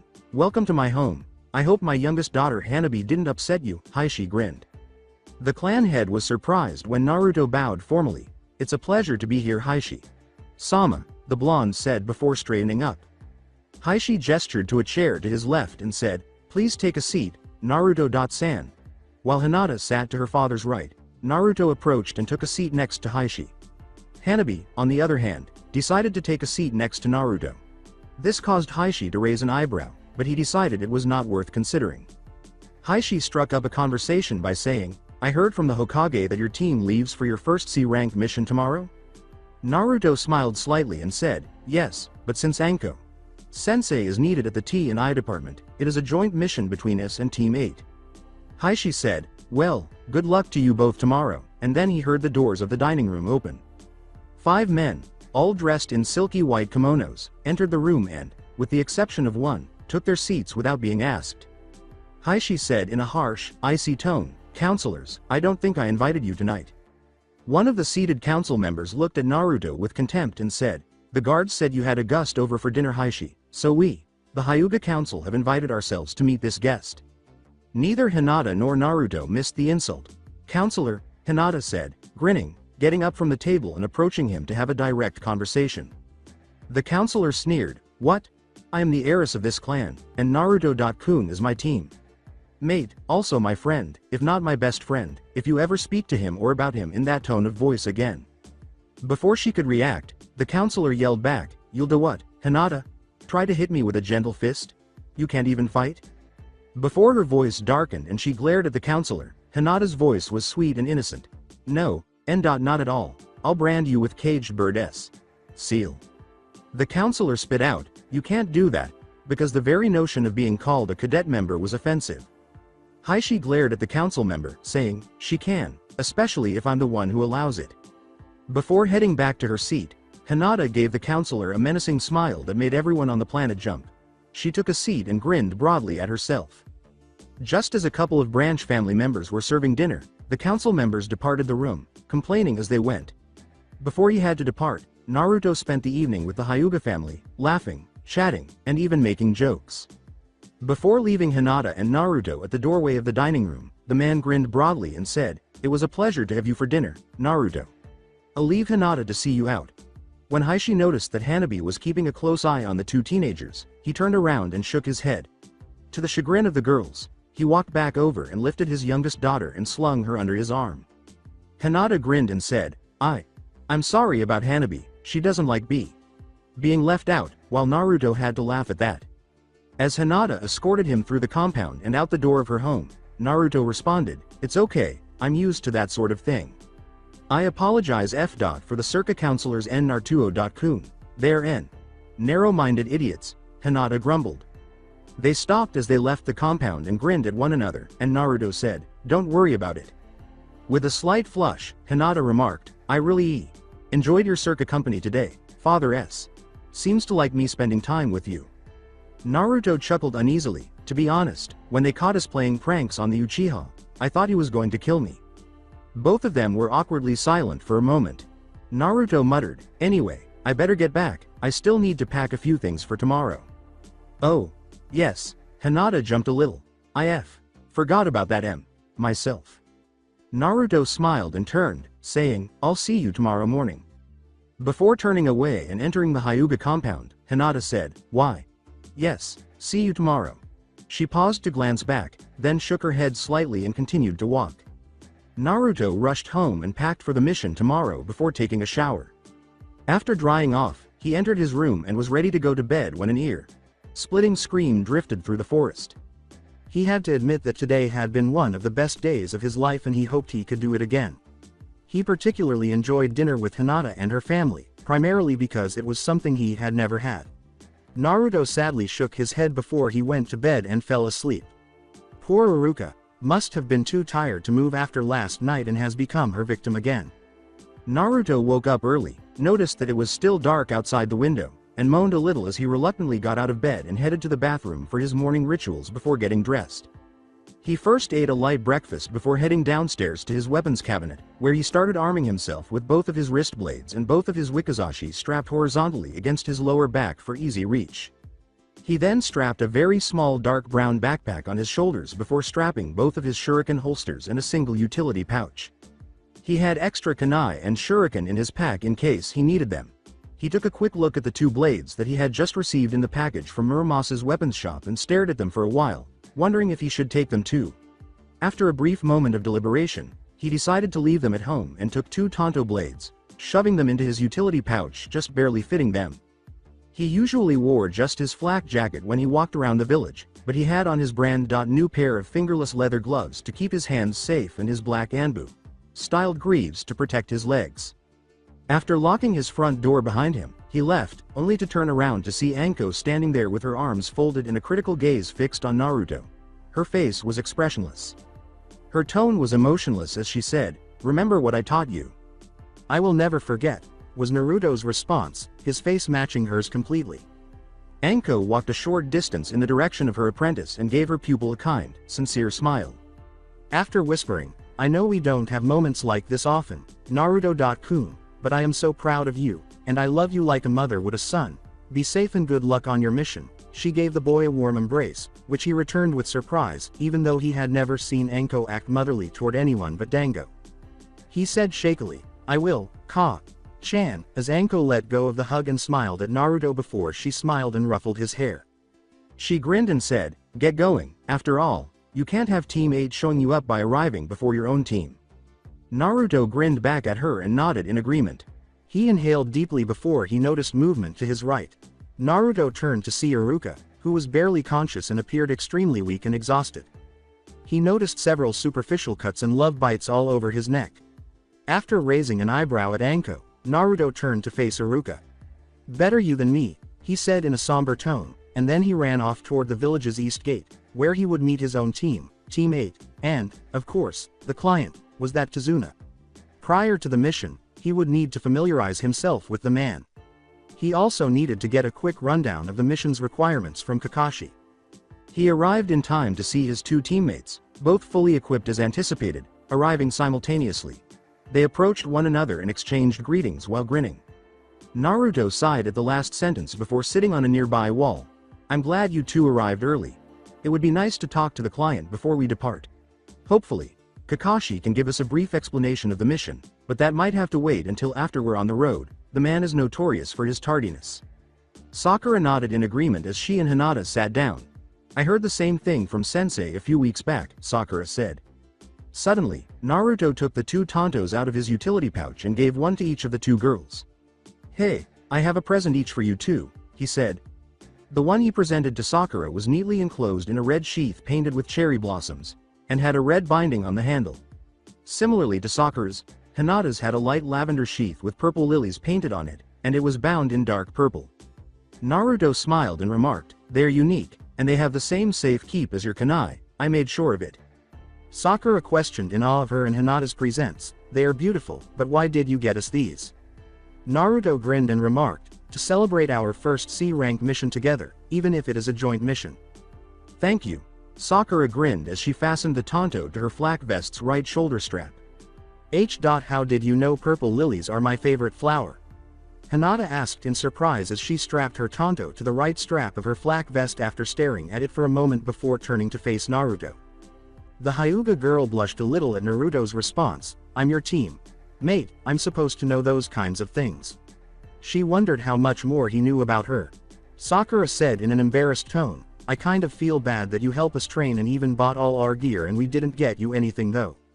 Hinata's cheeks flushed as she nodded in agreement. Naruto said, "Don't worry about it," as his gaze briefly appeared to be pulled away from them. Two members of Team 8 soon appeared, followed closely by the bridge builder. Sakura greeted the two new arrivals, saying, "Kiba, Shino, it's nice to see you both. Where is Sasuke-kun?" Kiba smiled and said, "Hey Sakura, Hinata, he's probably going to be late, he usually is." Sakura gestured to each of the boys who nodded at Naruto, saying, "Oh, Uzumaki Naruto. These two are Inazaka Kiba and Aburame Shino." Before turning to face the client, Naruto smiled and said, "It's a pleasure to meet you both. I hope our mission goes smoothly together." With a hand extended to the elderly man, Naruto said, "Tazuna-san, my name is Uzumaki Naruto and I'll be acting captain if Kakashi-san is indisposed or unavailable." After all, it wouldn't help to annoy the people who had been hired to protect him, so the old man shook the boy's hand despite his slight snort. Before he spoke, he gave a small smirk. With a faint sneer, he looked down his nose at the blonde and remarked, "Your Hokage seems to hold you in high regard, yet you look about 12 years old." Tazuna was a little taken aback when Naruto said, "Ah, I see, you doubt my abilities and those of my team mates in protecting you. I assure you, my team has been specifically trained to fight and kill ninja. I'm sure we can manage a few thugs here and there." He then grinned and turned to face his team. Why would anyone allow these preteens to be trained, or worse, teach them to murder other ninjas? Soon after, Sasuke appeared, and he didn't appear to have slept well. Hinata and Naruto both knew why, and they couldn't help but smile and exchange glances as they recalled the previous day. Kiba asked Sasuke, "What's got you all strung out of shape?" Sasuke retorted to his teammate, "Nothing that concerns the likes of you. Is Kakashi here yet?" Kiba glared back, "No, he isn't." Sasuke began to move toward the gates, saying, "Then follow me. I'm not waiting for more useless baggage to weigh me down on this mission." He turned and frowned when he saw that neither of his teammates moved to follow him.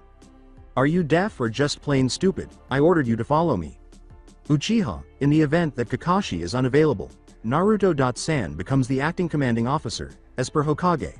"Sama's orders," said Shino. "We don't need him for this," scowled Sasuke at his teammate. Kiba firmly declared, "We're not leaving without Kakashi Sensei," as he demonstrated his clan's renowned loyalty. Naruto attempted to warn Sasuke. Sasuke yelled, "You can stop talking, you aren't in charge of my team." Without making a sound, Kakashi materialized behind Sasuke and asked, "Is there a problem here?" Even though he was fuming with rage, Sasuke turned to face his sensei and said, "No, everything is fine, can we go now?" As Kakashi watched his team take the lead, with Sasuke at the front and Kiba and Shino flanking him, Tazuna in the middle with the two girls on either side, and Naruto standing beside him, he said languidly, I suppose so, let's move everyone, Team 8 take point and Team 7 bring up the side and rear with myself. Tazuna.san, you're in the middle. Kakashi.san, could you fill me in on the mission parameters? Myself, Hinata and Sakura weren't present for the briefing, casually responded Naruto. Basic C-rank escort mission. Protection from thugs, bandits, that sort of thing. Why? Kakashi asked, keeping his face in an ICHA book that appeared to be brand new. By the way the client acted in the mission hall, I have suspicions about this mission's ranking, Naruto said quietly. With experience and reason, Kakashi said, that's always a possibility with escort missions, but it could also be that his protection consists of children. Naruto had to concur. With a faint scowl, the scarecrow said, but be careful nonetheless. Also, will I ever get my book back? Probably not unless you're brave enough to ask Anko for it, Naruto said, shrugging and wearing a somewhat contrite expression. Like the rest of the group, Kakashi simply shrugged and continued walking in silence. He wasn't particularly upset that he had misplaced the book. Rather, he was upset that a genin had outsmarted him. However, Kakashi wasn't one to harbor resentment, and if it had been an autographed copy like the one he was reading at the time, he would have destroyed everything to get it back. The trip began to take an interesting turn about 30 minutes further down the road. Only Naruto, Kakashi, Hinata, and Shino saw the puddle suspiciously, though Sakura had also given it a sidelong glance and frowned. Keeping his composure and taking a deep breath to brace himself for a potential confrontation, Naruto thought to himself, it hasn't rained heavily enough for weeks to create a puddle that big. The element of surprise was virtually eliminated as they passed the puddle as if it were normal. Only a fool would pause and reveal that they knew someone was there. The enemy was unaware of this, though, as they quietly climbed out of the puddle, leaving the ground dry below. Targeting the two-leaf nin at the rear of the formation, both ninja raised their arms, palms up, their fists encased in enormous clawed metal gauntlets.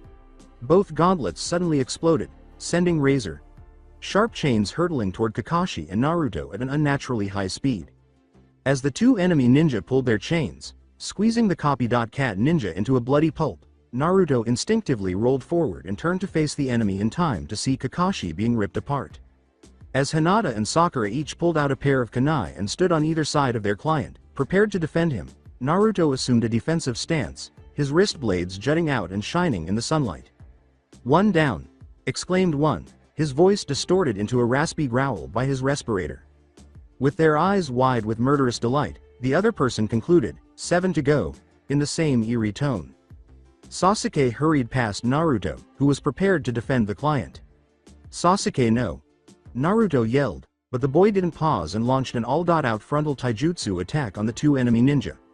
After exchanging glances, they both delivered devastating spin kicks to Sasuke's chest, sending the attacking genin crashing to the ground. Both enemy ninja lifted their gauntlets above Sasuke and used their strength and speed to bring them down, but Naruto appeared beneath the gauntlets above Sasuke, stopping them and holding them in place. Before he spoke, he was able to push them both back a bit. In an effort to elicit any helpful information, he asked sarcastically, "Gozu and Maizu, the demon brother duo from Kirigakure, what can I do for you two today?" The two former Kiri ninja jumped back and skidded to a halt.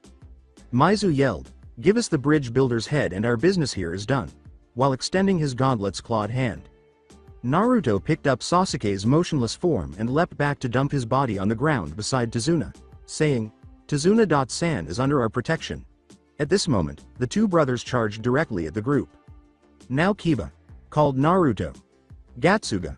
Before forcing the brothers to leap apart, The two twin cyclones of claws tore up the ground in front of the group and tore through the air at the approaching Nin. Naruto leapt after Maizu on the right, his wrist blades deflecting both gauntlet and kunai attacks, while Hinata attacked Gozu, dodging and weaving around his attack while managing to land a few blows with her chakra, surging palm strikes. In the meantime, Shino sent some of his bugs toward Gozu, assisting Hinata by using the Kikai bugs to block Gozu's vision from Hinata, enabling her to swiftly strike him into submission while the bugs also fed on the nuke. Nin's chakra, Kiba, his dog Akamaru, and Sakura were protecting Tazuna. While this was going on, Naruto barely avoided the clawed gauntlet, only getting a single small cut on his cheek before he was able to swiftly charge in and stab Maizu in the stomach with the tip of his wrist blade. Naruto scowled at Maizu and charged in again after swiftly backing up a few steps and wiping the blood from his face, feeling only numbness in his fingertips and cheeks. With deathly composure, Naruto said, "Pray to your deity for redemption, because I'm sending your ass there right now."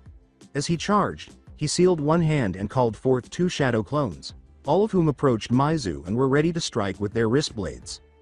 Maizu, on the other hand, was more than surprised when a mere genin displayed a Junin level technique because he had anticipated facing a genin who had just graduated from the academy. Naruto was able to get close enough thanks to this shock, but it was too late because Maizu's head lolled back and his eyes widened as his respirator began to spew blood like a fountain. When his head shakily moved down, he saw that all three clones had impaled him on their wrist blades.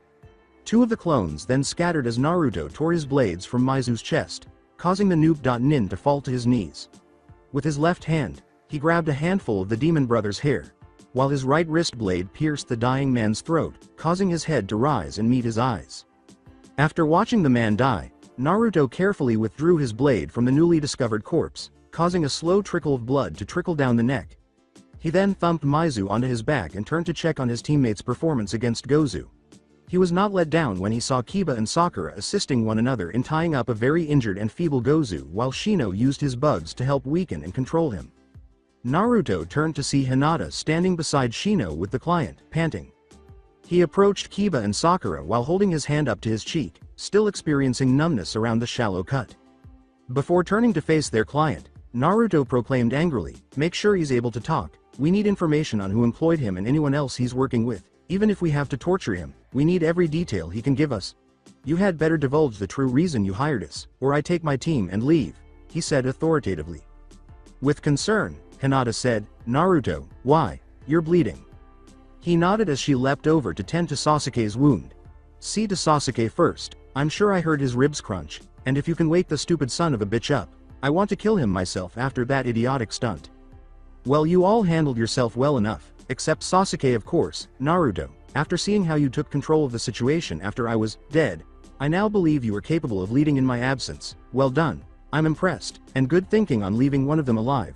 Kiba, nice teamwork with your distraction and timing, and Shino, you proved to be helpful support for Hinata. And Sakura, I'm glad to see you were prepared to guard the client whilst you team mates dealt with the enemy," Kakashi said while raising his arms over his chest and smiled. "What are you going to do about Sasuke's foolishness, seeing as you're his sensei?" replied Naruto. "Actually, he was under your command during that point. You should find a suitable punishment for him," Kakashi argued. From his position on the floor, Sasuke's voice called out, "Get your filthy hands off me, you half-breed." He pushed Hinata roughly away and forced himself to stand as Naruto turned just in time to witness it. With a frown, Naruto approached Sasuke while clenching his fists. Sasuke's breath was forced out of his lungs as Naruto cocked his fist back and plowed it directly into his stomach, causing him to collapse to his knees while clutching his stomach as he puked violently all over himself.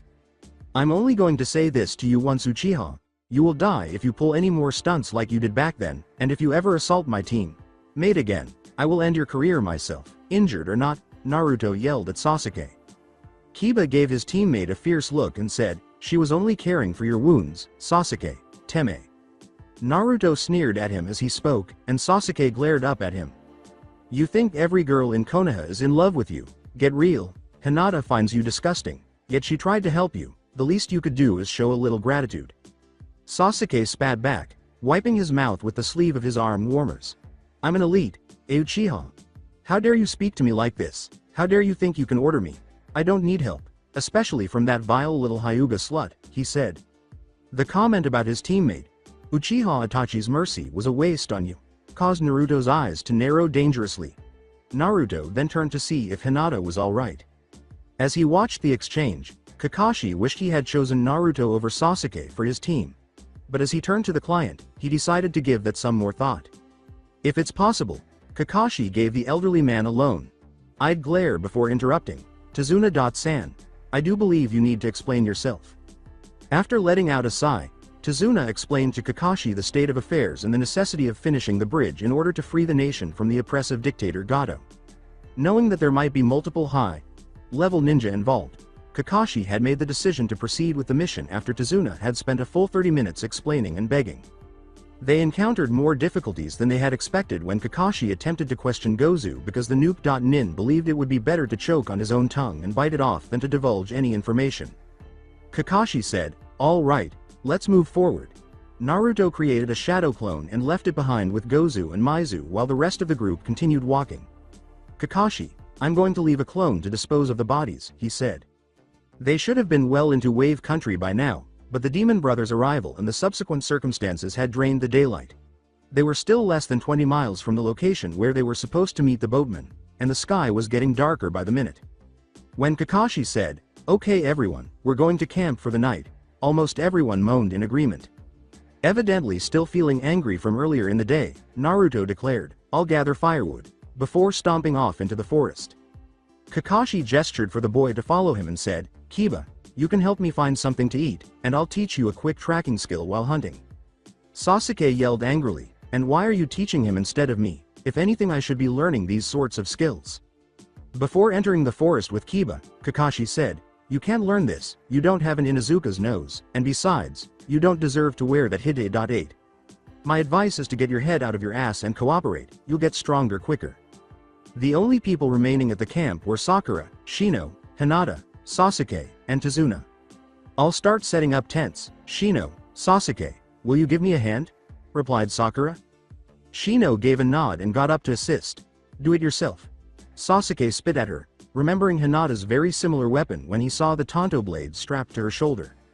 Hinata was watching Naruto with her Byakugan after going to fetch water from a nearby stream. She noticed that the cut on his face was still bleeding, and she questioned why, since he usually healed minor wounds in a matter of minutes. She swiftly gave up on her current goal and made her way directly to Naruto. Before Naruto turned to face her, Hinata grabbed his arm to get his attention and caught up to him. "What is it, Hinata?" he asked. Hold still," was her quiet command. "Hinata, I haven't got time to." Before saying, "I.C.can, T stand T.toc you hurt, S.so just shut up and L.let me heal your W. wounds." Hinata pushed him firmly against a tree. She then proceeded to perform a brief series of seals, saying in a low voice, "Kanjin Susaku no Jutsu," before letting her hands hover over the wound on his face with a soft, green-blue glow. Y.U, Vei bin page poisoned Naruto.kun, it's an M. mix of anticoagulants and neurotoxins, it's very slow acting, I can neutralize it F. for you, she said with a little blush. "Please do," Naruto said, a little taken aback but now appreciative of the girl's concern. With the same flush intensifying, Hinata whispered, "It will take me some time to make an anti-toxin, an hour at the very least. I'll treat it after we set up camp page properly." She gradually withdrew her hands from his face. Naruto grinned and returned to gathering firewood after saying, "I owe you big time, Hinata, and I'm sorry I snapped at you, I'll see you back at camp soon." With a small sigh, Hinata watched him leave and then went to the nearby river to fetch water. One person decided to keep to himself, but that was perfectly acceptable to everyone else. Later that night, the group ate a cooked meal of fire, roasted rabbits and talked about various topics around the campfire. Though he was unaware of it, Sasuke had been observing Hinata for a while as she ground various plants into a greenish paste. He was particularly intrigued by her and Sakura's Tanto, as well as the idea of combining the powerful Uchiha's Sharingan with the feeble Hyuga's Byakugan. Naruto moved to sit next to Hinata and they had a quiet conversation. He couldn't hear what they were saying, but he assumed it was about what Hinata had been up to for the last hour because they both laughed a little. Sasuke was enraged by what he saw. He would never acknowledge it, but he was jealous that the Hyuga girl had a serious crush on the blonde. He would allow Naruto to become attached to the Hyuga girl before he violently tore her away and took her for himself, even though he considered her to be beneath him.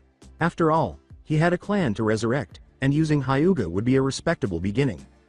As Sakura sat across from the campfire, listening to Kiba explain that his clan was mostly made up of trackers and hunter.nin, she noticed Naruto and Hinata laughing and conversing quietly. This made her smile a little, remembering a previous exchange she had with the Hyuga heiress earlier that morning. Kiba kept talking to Sakura while grinning at the scene. Conversely, Shino was discussing the reasoning behind the bridge's construction with Tazuna. Kakashi did observe the interactions between the two teams, but he sat quietly reading his porn. Hinata had completed her task and was now conversing with Naruto. She gave Naruto a small bowl with a tiny amount of homemade ointment and said, "Why you just need T.to rub s. Some of T. This into the C.cut. I.it will H. Help Y. Your body T.to neutralize T. The page poison." Naruto grinned before applying the ointment to his cheek wound. "Thanks Hinata, when we get back to Konoha, I promise I'll find some scrolls on medical ninjutsu for you to learn from. I know you have an interest, and the team only has basic first aid, except for your herb ointments of course." As the swelling subsided and the wound started to gradually heal itself, Hinata grinned. She was glad that she had helped Naruto, and she smiled when he smiled back at her. He gave her a genuine smile and said, "That felt great Hinata-chan, thank you very much."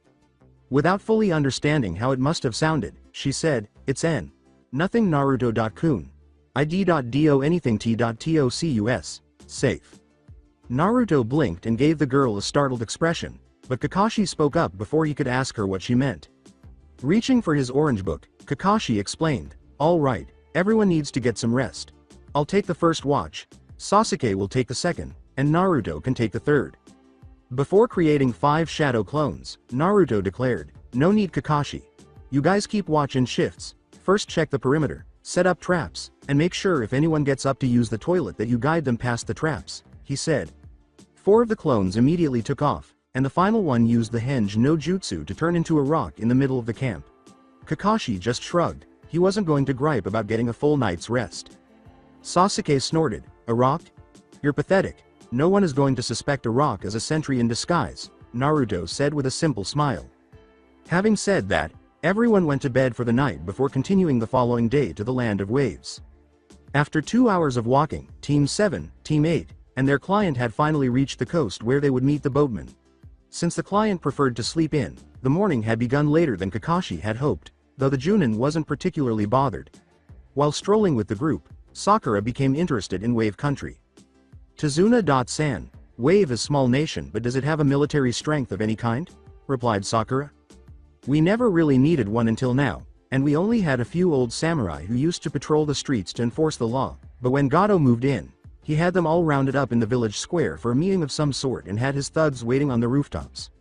Gato simply gave them the signal and they killed the only protection we had. Tazuna spoke solemnly, his eyes darkening called out Gato's name. Sakura merely nodded in comprehension, since even Enko had taught her that the enemy would typically attempt to eliminate the leadership in a conflict or hostile takeover in order to violate morals and make it much simpler to seize control of the goal. It was a basic, time-tested, and proven strategy for fighting.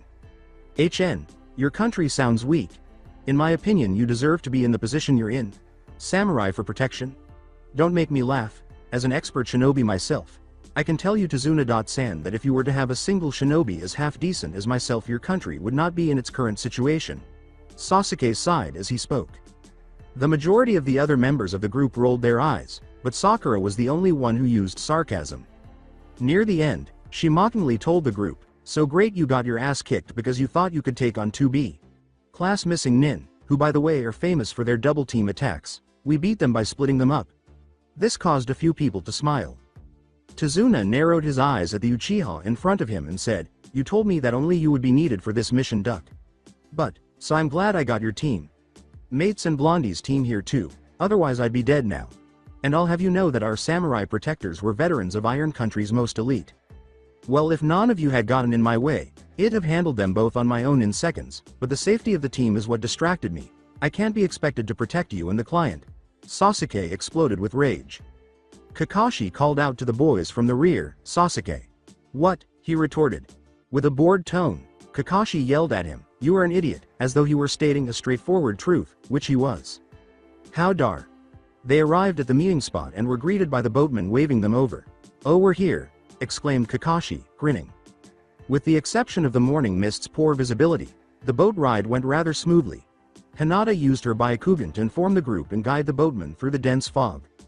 Naruto spent the majority of the trip staring at Hinata. He had observed that her family style wasn't exactly the best fit for her build and that she hardly ever relied on her bloodline during training. He assumed Hinata simply didn't fit the Hyuga style because she had shown herself to be quick and flexible. He shrugged a little before feeling a gentle prod from next to him. He turned to see Kiba give him a serious glance before the Inuzuka turned his gaze to Sasuke and nudged his head slightly. The Uchiha was staring at Hinata, who was at the front of the boat guiding the boatman, when Naruto slowly followed Kiba's line of sight. With the memory of what he had done still fresh in his mind, Naruto clenched his fists and his eyes hardened toward Sasuke. Because the civilian council always gave him what he wanted when he wanted it, Naruto didn't trust the Uchiha. He had read his file and realized that he had a serious superiority complex. Naruto also knew that his Rookie of the Year status was a lie because the civilian council had manipulated his scores to make him feel strong and to keep him in the village. Additionally, he believed that Sasuke should never have received his Hite.8 because he was mentally ill as a result of his brother eradicating the clan. This mission had already shown that he was a liability to the Leaf Village. After turning to face Hinata, Naruto concluded that he would need to monitor Sasuke throughout the mission. Sasuke said softly but sternly, "Sakura, where did you and the Hyuga get your Tonto from?" Sakura just said, "It was a gift." Without even looking into her eyes, Sasuke extended his hand and said, "I need it." "Is this how it would be if I were with him?" Sakura asked, glancing at his hand before turning to face Sasuke, who refused to even look at her. Giving him what he wants all the time while ignoring him in other ways. With her face gradually growing darker, she pondered. Sakura gave the boy a glare in return, and he gave her one of his own before growling at her and turning away. "Tough, you're not getting it." Satisfied that Sakura was no longer a fangirl, Naruto let out a little grin. After another 20 minutes, the group was finally on dry land in Wave Country. To the relief of most of the group, Tazuna told them that it would only take another 20 minutes to walk to his house. Akamaru was following Kiba when he threw a kunai into the bush while they were strolling through a tiny clearing beside a lake. With a bored tone, Sasuke questioned, "What the hell are you doing, Dobi?" As Kiba watched his companion emerge from the bushes carrying a dead white rabbit, he remarked, "I caught a strange scent on the wind. It was only faint but it was there." After removing the rabbit from Akamaru and examining it, Kiba remarked, "Good boy Akamaru, but this is weird. This rabbit is white, it's the middle of summer, and this species isn't indigenous to Wave Country." In his heart, Kakashi was happy that Kiba had applied the same hunting method he had taught him, which involved using his sense of smell to precisely locate the target. Most likely a pet kept inside, thus its fur hasn't molded for its summer coat, he noted. As a huge blade flew over here and sunk into a tree with a cracking sound, Kakashi yelled, "Everybody get down," and pulled Tazuna down with him. An evil, blood lusting laugh reverberated throughout the clearing, and the area began to mist up at an alarming rate. When they all looked up, they saw a figure standing atop the enormous blade's handle, gazing down at teams 7 and 8. With ease, the now identified Zabuza jumped off the handle of the blade and tore it from the tree. "Ah, Konohagakure Ninja EH? Haven't killed any of your kind in a long while. My name is Momochi Zabuza, Demon of the Bloody Mist," she said. In a relaxed position, he landed on the floor and hefted the enormous blade onto his shoulder. "Hitaki Kakashi. The copy.cat ninja himself. I never thought you and I would cross paths. No wonder the Gozu and Maizu never returned," said Zabuza with a sick smile. As he stepped out in front of the teams and assumed a ready stance, Kakashi responded, "Zabuza, Demon of the Bloody Mist, I can't say it's a pleasure." Zabuza pointed the tip of his enormous head cleaver at the bridge builder and narrowed his eyes at Kakashi, saying, "Look, I just want the bridge builder, my fight isn't with you. Sorry to disappoint you, but our mission is to protect him, so this is our fight," said Kakashi. Less than a second later, Kakashi and Zabuza were engaged in a struggle for supremacy, with Kakashi using two kunai to hold off Zabuza's enormous blade with his Kabikari Hucho. After battling for control for a few more seconds, Zabuza made a single-handed seal and they both leapt back. Kirigakure no Jutsu. Zabuza vanished from view as the fog grew thicker and whipped around him. Tazuna was automatically surrounded by the teams. As everyone prepared their weapons, Kakashi Commander said, "Zabuza is a master of silent killing techniques, stay on your guard." To the group's surprise and confusion, Hinata fled the formation. Kakashi called out, "Hinata!" No, but she had vanished. With a voice that seemed to come from everywhere at once, Zabuza pondered, My Kakashi, already one of your team has run from me, pathetic, and another one is shaking. I can feel the fear rolling off of him in waves. He suddenly materialized inside the group's defense, but when Kakashi impaled it on his kunai, he exploded into the water. Got you. Zabuza snarled as his blade soared through Kakashi's torso with homicidal intent. Before he exploded into water, Kakashi appeared to cough. When Zabuza felt cold, sharp steel against his throat, he asked himself, Mizu Bunshin, when did he? He laughed aloud and shattered into water once more. Kakashi stood there and listened carefully until he sensed someone approaching him from behind. He recognized Zabuza right away because of the sound of his enormous blade slicing through the earth as he moved. Kakashi spun, knowing that the Zabuza blade's momentum would likely cleave through his kunai, but he had to at least attempt self-defense. As soon as Zabuza's silhouette appeared, a black blur passed over Kakashi's head and kicked Zabuza in the shoulder with his heel, causing him to fall to one knee. The attacker then flipped back and struck the nuke.nin, sending him flying a few meters before he crashed and skidded to a stop. Hinata flipped back to stand by Kakashi and said softly, I can still see you. When Kakashi decided it was time to end the games, he removed the headband from his left eye to show off the Sharingan, the eye that made him famous. I'm glad you gave me an opening, I should be able to take him on now, thanks Hinata, but you need to stay close now, you're gonna be targeted because you make this mist useless to hide in. Kakashi quietly told the girl. Looking through the mist, Hinata smiled and gave herself permission to giggle a little. What is it? Hinata smiled at Kakashi, who smiled back at the typically reserved Hyuga, saying, I broke his collarbone and cracked a couple of ribs, he can only grasp that blade properly with the one arm. While Kakashi was distracted by his own Mizu Bunshin opponent, Hinata silently warned, here he comes, before she had to turn back to avoid the enormous head cleaver. I'm going to slaughter you, you little bitch. If Hinata was being honest, Anko presented her with more of a challenge, but she had the advantage of seeing everything in slow motion because of her Byakugan and the fact that she had already hurt him, which made his movements awkward and unsteady. Hinata just remained composed and kept dodging the man's now slower and less accurate attacks. After avoiding another blow and spinning around the blade, she defended Zabuza by tearing her tanto from its sheath and raising it in an arc across her bare chest. After giving a painful grunt, Zabuza managed to kick Hinata in the stomach, causing her to drop her tanto and fall back to the other members of her team with a thud and ground. With a worried expression on his face, Naruto said, Hinata, are you okay? And pulled her from the ground. She winced a little and he said softly, you're injured. Before sending a Kage Bunshin to carry her away from the fight and out of harm's way. Kakashi had easily defeated the water clone and was now precisely matching Zabuza's hand seals. Both yelled, Suiden, Suiryuden no Jutsu, and simultaneously, two serpentine water dragons emerged from the neighboring lake, engaged in a battle for supremacy, and then neutralized one another. Zabuza snarled at the ease with which one of his most valuable strategies was being imitated and applied against him. He began a fresh set of seals more quickly than the last, but his annoyance only increased when Kakashi matched his hand seal, eventually surpassing him in speed and startling Zabuza to a halt. Zabuza was further startled when Kakashi yelled, Suiden, Daibakufu no Jutsu. A water vortex rose, spun wildly, and raced toward him. It struck him in the middle of the chest and slammed him into a tree with enough force to crack the bark. Zabuza was panting and slouched forward after the water subsided. He knew he had underestimated this group and cursed himself, but especially the dark-haired girl who had seen right through his jutsu. Kakashi pierced his shoulders with two kunai, causing him to grunt in pain again. With obvious malice and disdain for the copy nin, Zabuza exhaled in exhaustion and asked, How? Can you see the future? Before two senbon needles struck the Kiri nuke.nin in the neck, causing his eyes to widen and him to fall to the ground lifelessly, Kakashi said, Yes, and your future is death. As the rest of the group emerged, with Naruto standing by Hinata, Kakashi peered into the tree and discovered a Kirigakure Hunter Nin. The Hunter Nin appeared over Zabuza's body and said, Thank you for your help.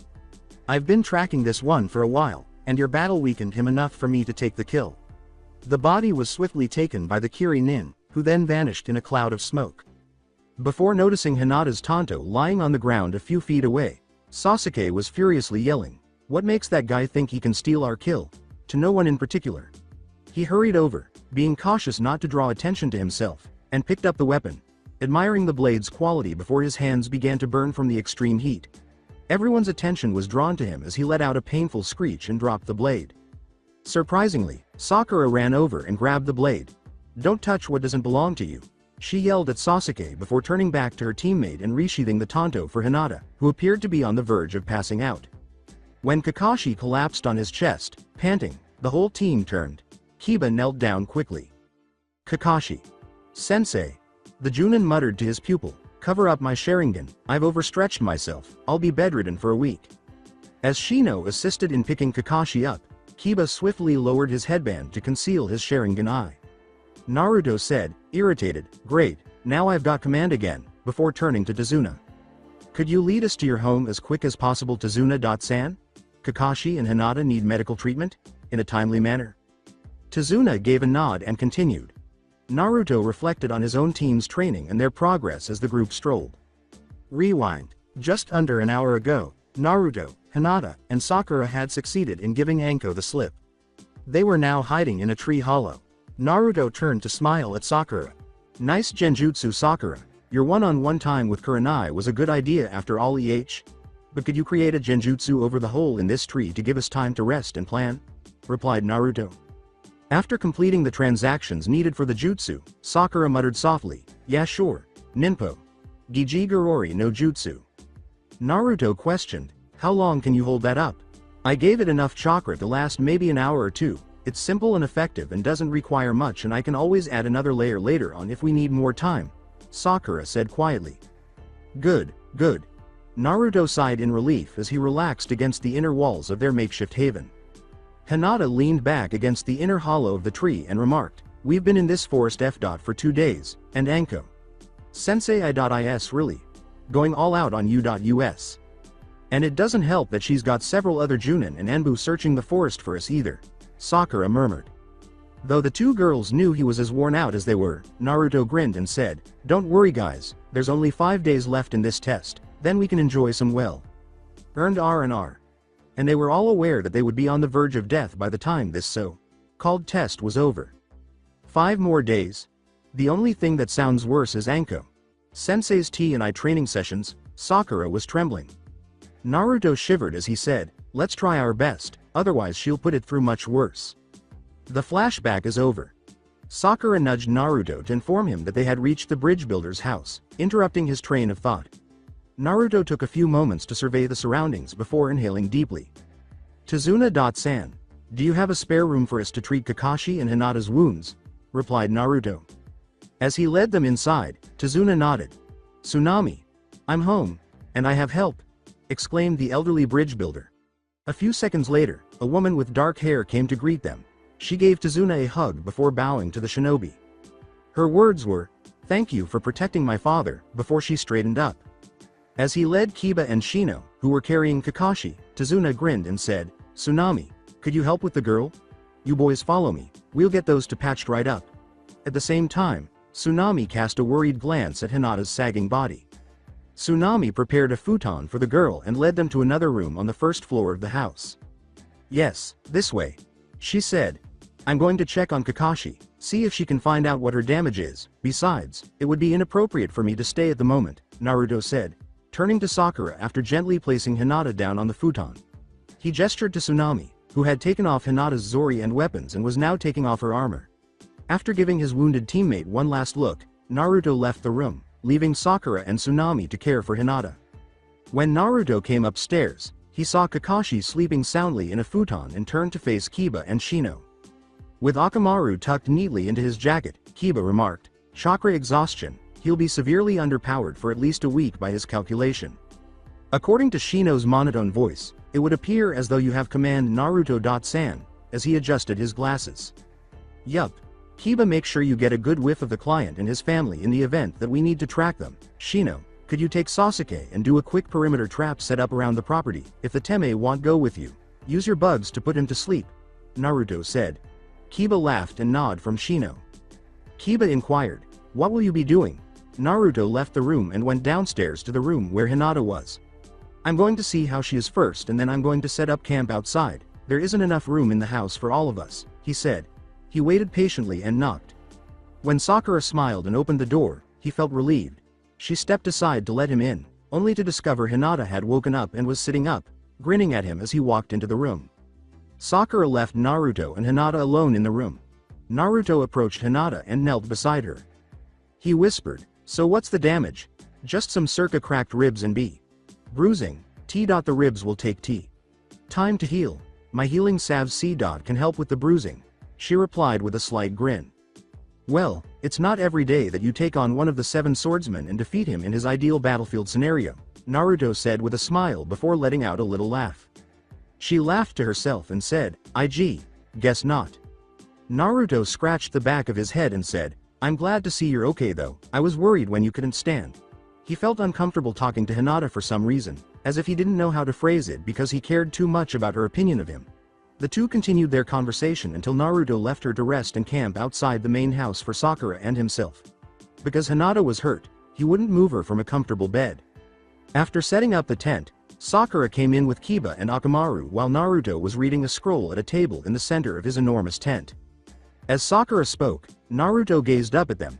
Akamaru barked and wagging his tail when Sakura said, "Kiba needs to walk Akamaru, so I'm gonna go with him, get a rough layout of the surrounding landscape, we shouldn't be too long." "Yeah sure. No need to rush back though, I've got clones sweeping the main roads and setting up perimeter traps with Shino and I think Sasuke is still unconscious from Shino's Kikai." Apparently he didn't think much of making sure the surrounding of the client's house was safe, Naruto said, failing to conceal the slightly sadistic tone that came from his voice. Unfortunately, he was easily identified by his smile. Sakura told Naruto, "I'll report back in 2 hours tops," and he nodded before she and Kiba and Akamaru departed. "Rough layout my ass," was Naruto's sly remark after she entered the tent. In other places, Sama, your body is in bad shape, even with the help of my herbal medicine you won't be at full strength for at least a week, said a woman.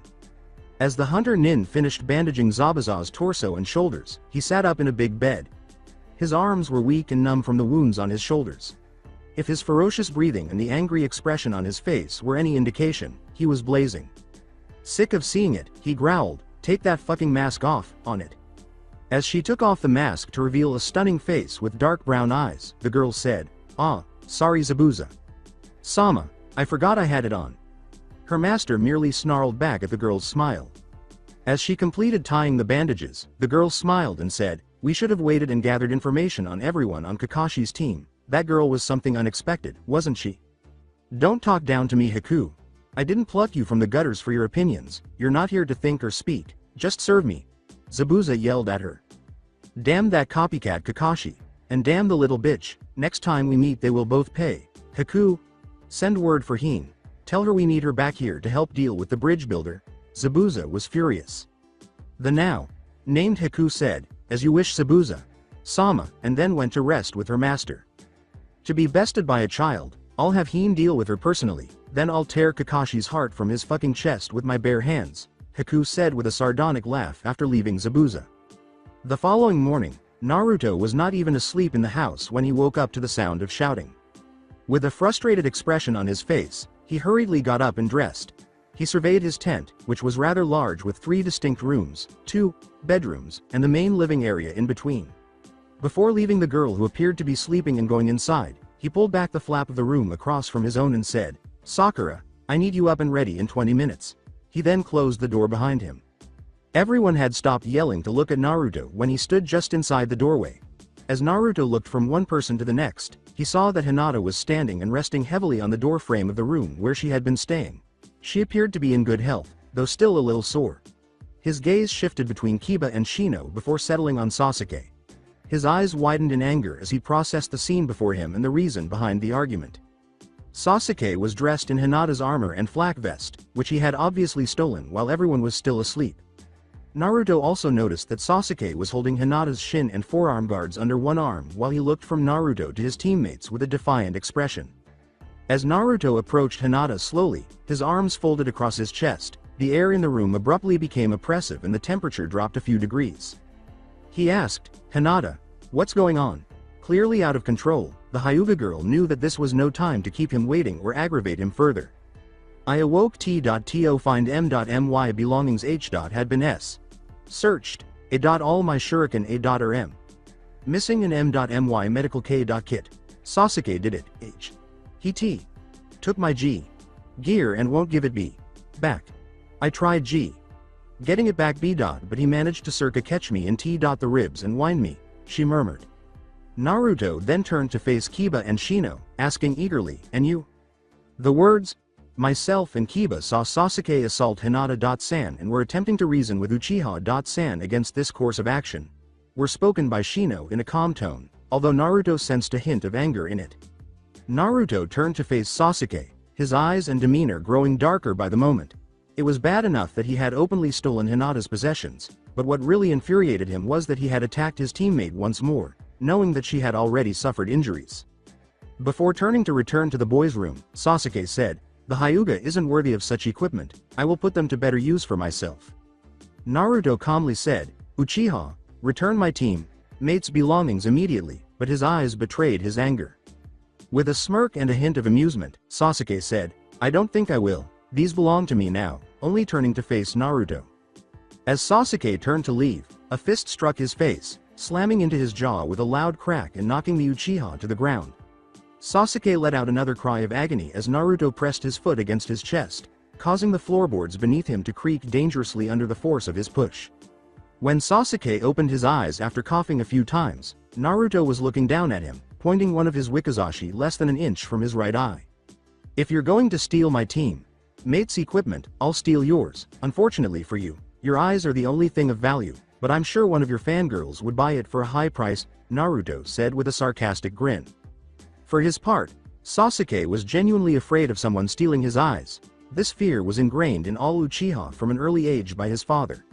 He began to perspire and let go of Hinata's armor. Naruto spit out, remember the shuriken and vest. He removed his foot from Sasuke's chest and reached for his other wakizashi. With trembling hands, Sasuke swiftly removed the vest and slid it onto the ground before tossing Hinata's shuriken holster onto her vest as well. With a growl, Naruto moved forward and grabbed Sasuke by the hair, dragging the final Uchiha out of the house and throwing him to the ground outside. Naruto strode in his direction, his anger evident as his foot struck the Uchiha's face, rendering him unconscious. After taking a few deep breaths to help him relax, Naruto swiftly made two shadow clones, who dragged Sasuke to a tree and tied him to it, making sure his hands were kept far apart. He stripped Sasuke of all his weapons and gave them to a clone to carry back into the house, and when Naruto turned around, he saw that Hinata, Kiba, Shino, and Tazuna had followed him out of the house. Sakura had joined them at some point, but she must have learned about it from one of them because she was startlingly staring at his unconscious form. Naruto, still in a foul mood, said, Hinata, I want you to rest and try to heal your injuries a bit more for today. Sakura, could you teach Kiba and Shino how to climb trees? Sakura grinned and said, sure. Where will you be if we need you? Hinata nodded. We need supplies, I'll head into town to see what I can get and also, what information I can dig up on Gato and Zabuza. I don't believe for a second that he's dead. Hunter Nin dispose of the body on site and they aren't shy to spectators, they only need to take the head back to their village to confirm the kill, said Naruto. I had suspected that myself, but I don't know how other villages Hunter Nin work. It is common practice to dismember and gather what information you can from the corpse before destroying it completely, taking only the head back to confirm the kill, unless the mission orders stated otherwise, but that in itself is a very rare occurrence. Kiba clarified what he understood. Since almost all of his clansmen were hunter ninja, the Inuzuka clan would be familiar with their methods. With her arms folded across her chest, Sakura nodded thoughtfully, looking up at Naruto. Don't worry, by tomorrow they will know both the tree climbing and water walking exercises. Sakura grinned before turning to Kiba and Shino to begin explaining the method for climbing trees without using their hands. The hunter Nin is likely to be in league with Zabuza. If that is the case, then we could be in trouble, she said. The elderly bridge builder approached Naruto and said, I'll accompany you, Naruto. My family needs supplies too, and I might know of a few people you can get information from too. After giving it some consideration, Naruto nodded slightly and he and Tazuna left for the village marketplace nearby. Alongside Hinata. After going back to her room and applying some of her healing salves to her bruised ribs, Hinata dressed herself, putting on her armor with some difficulty. She touched the hard fabric with her fingers and let out a sigh of relief. Without this, Zabuza would have crushed my ribcage and killed me. Now I see why Naruto-kun makes us wear them. I'll have to thank him, she thought while blushing. When she left the room, Sakura was there to witness Shino and Kiba trying to use chakra to climb trees while Sasuke was still unconscious and bound to the tree. Hinata approached Sakura to stand beside her and inquired, "How are they doing?" Sakura chuckled and Hinata gave her a slight smile, "Pretty good, for boys." There was a brief pause before Sakura resumed her conversation. Sakura whispered, "If you have feelings for him, you should tell him sooner rather than later." Hinata said with a note of concern, I don't know how he would take it." Sakura chuckled softly and grinned, shaking her head slightly. "I don't know how he hasn't noticed. You only stutter when you're around him, you blush, and I think once or twice I've seen you drooling when he takes his flak vest off." Though she couldn't help but smile at the idea of Naruto's toned body showing through his shirt when he wasn't wearing his flak vest, Hinata gave her friend a playful glare. Sakura smiled at Hinata and said, "It's funny, isn't it? He must be as intelligent as Shikamaru-san, but he can't quite sense your feelings for him," she sighed. Hinata nodded and sighed. As she folded her arms across her chest, Hinata remarked, "He already likes someone anyway." "I know, it hurts, but you've still got a chance. You'll just have to steal his attention, and if you fail to do that then you'll simply have to eliminate the competition," Sakura replied knowingly. Hinata grinned and remarked, "My father seems to have taken an interest in him." "Really? I wouldn't have expected that. Then again, your father may know more about Naruto than us?" suggested Sakura. Hinata sighed as she sat next to Sakura on the porch, watching the two boys make slow progress. "Oh, he does," Hinata said, nodding. "But whenever I ask he simply says it's not his place to speak of such things." Sakura said, "You could always rape him, as though it were a standard remedy." Hinata whimpered, "S. Sakura chuckled at her friend's flush. Alongside Tazuna and Naruto, while he had clones scouting the village disguised as regular villagers, Naruto waited patiently outside as Tazuna walked a few meters ahead of him and went into one of the stores to try and buy some food. Something tugged at the back of his trousers as he was observing the activities in the market street. He quickly spun around, his hand automatically grabbing the hilt of one of his wakizashi. Even though the young girl appeared afraid of him, he felt at ease when he saw a child standing in front of him. Sorry, Naruto grinned at the young girl before lowering himself to a knee and removing his hand from his sword. With a slight smile, the young girl reached out and traced the leaf symbol while she relaxed and gazed at his headband. The young girl nodded slowly, and he smiled at her, saying, "I guess you like it, huh?" Naruto wasn't stupid. He pulled a scroll from his utility pouch and unfolded it, revealing that the young child was pale and thin, and based on the condition of her clothing, she was an orphan. The young girl jumped a little as she saw Naruto smile at her before he opened the scroll and pulled out some ration bars with a puff of smoke. Naruto smiles and says, "Here, take these, but don't eat them all at once, okay?" As he stood there watching the girl run off, Naruto rolled up his scroll and replaced it. The little girl hurried in, picking up the ration bars, and turned to run off, but stopped in mid-step, turned, and gave Naruto a hug, something he wasn't at all expecting. Naruto recovered from the shock and gave the little girl a hug before she ran off. Naruto turned to face Tazuna when she said, "That was the kindest thing I've seen in this village in a long time." "I understand what it is like to go hungry, I wouldn't wish it upon anyone," said Naruto. "Oi! What a brat! You should be aware of your prohibited weapons, follow Gato's instructions, and turn them in." 3 thugs were approaching him with their weapons in hand when Naruto glanced past Tazuna. The one who had spoken was standing in front of the other 2, and Naruto assumed he was the leader and spoke. "All right, let me know where Gato is, and I'll go give him them myself," Naruto asked earnestly. The leader grinned and said to the blonde, "Gato is a busy man, kid, so just hand over the goods and we can all be on our merry little way." This guy wasn't going to tell Naruto where Gato was, and it's likely that he didn't answer to the bastard directly either, so there was no use in trying to get any information out of him. Naruto clicked his tongue in frustration. "Get fucked," Naruto grinned at the thug, who instantly stopped grinning and charged Naruto with a weapon in hand. Before collapsing in a pool of his own blood, Naruto struck the blonde and found nothing, then touched his katana, feeling warmth spread across his lower body. Naruto stood facing away from the now dead thug and gazed at the other 2.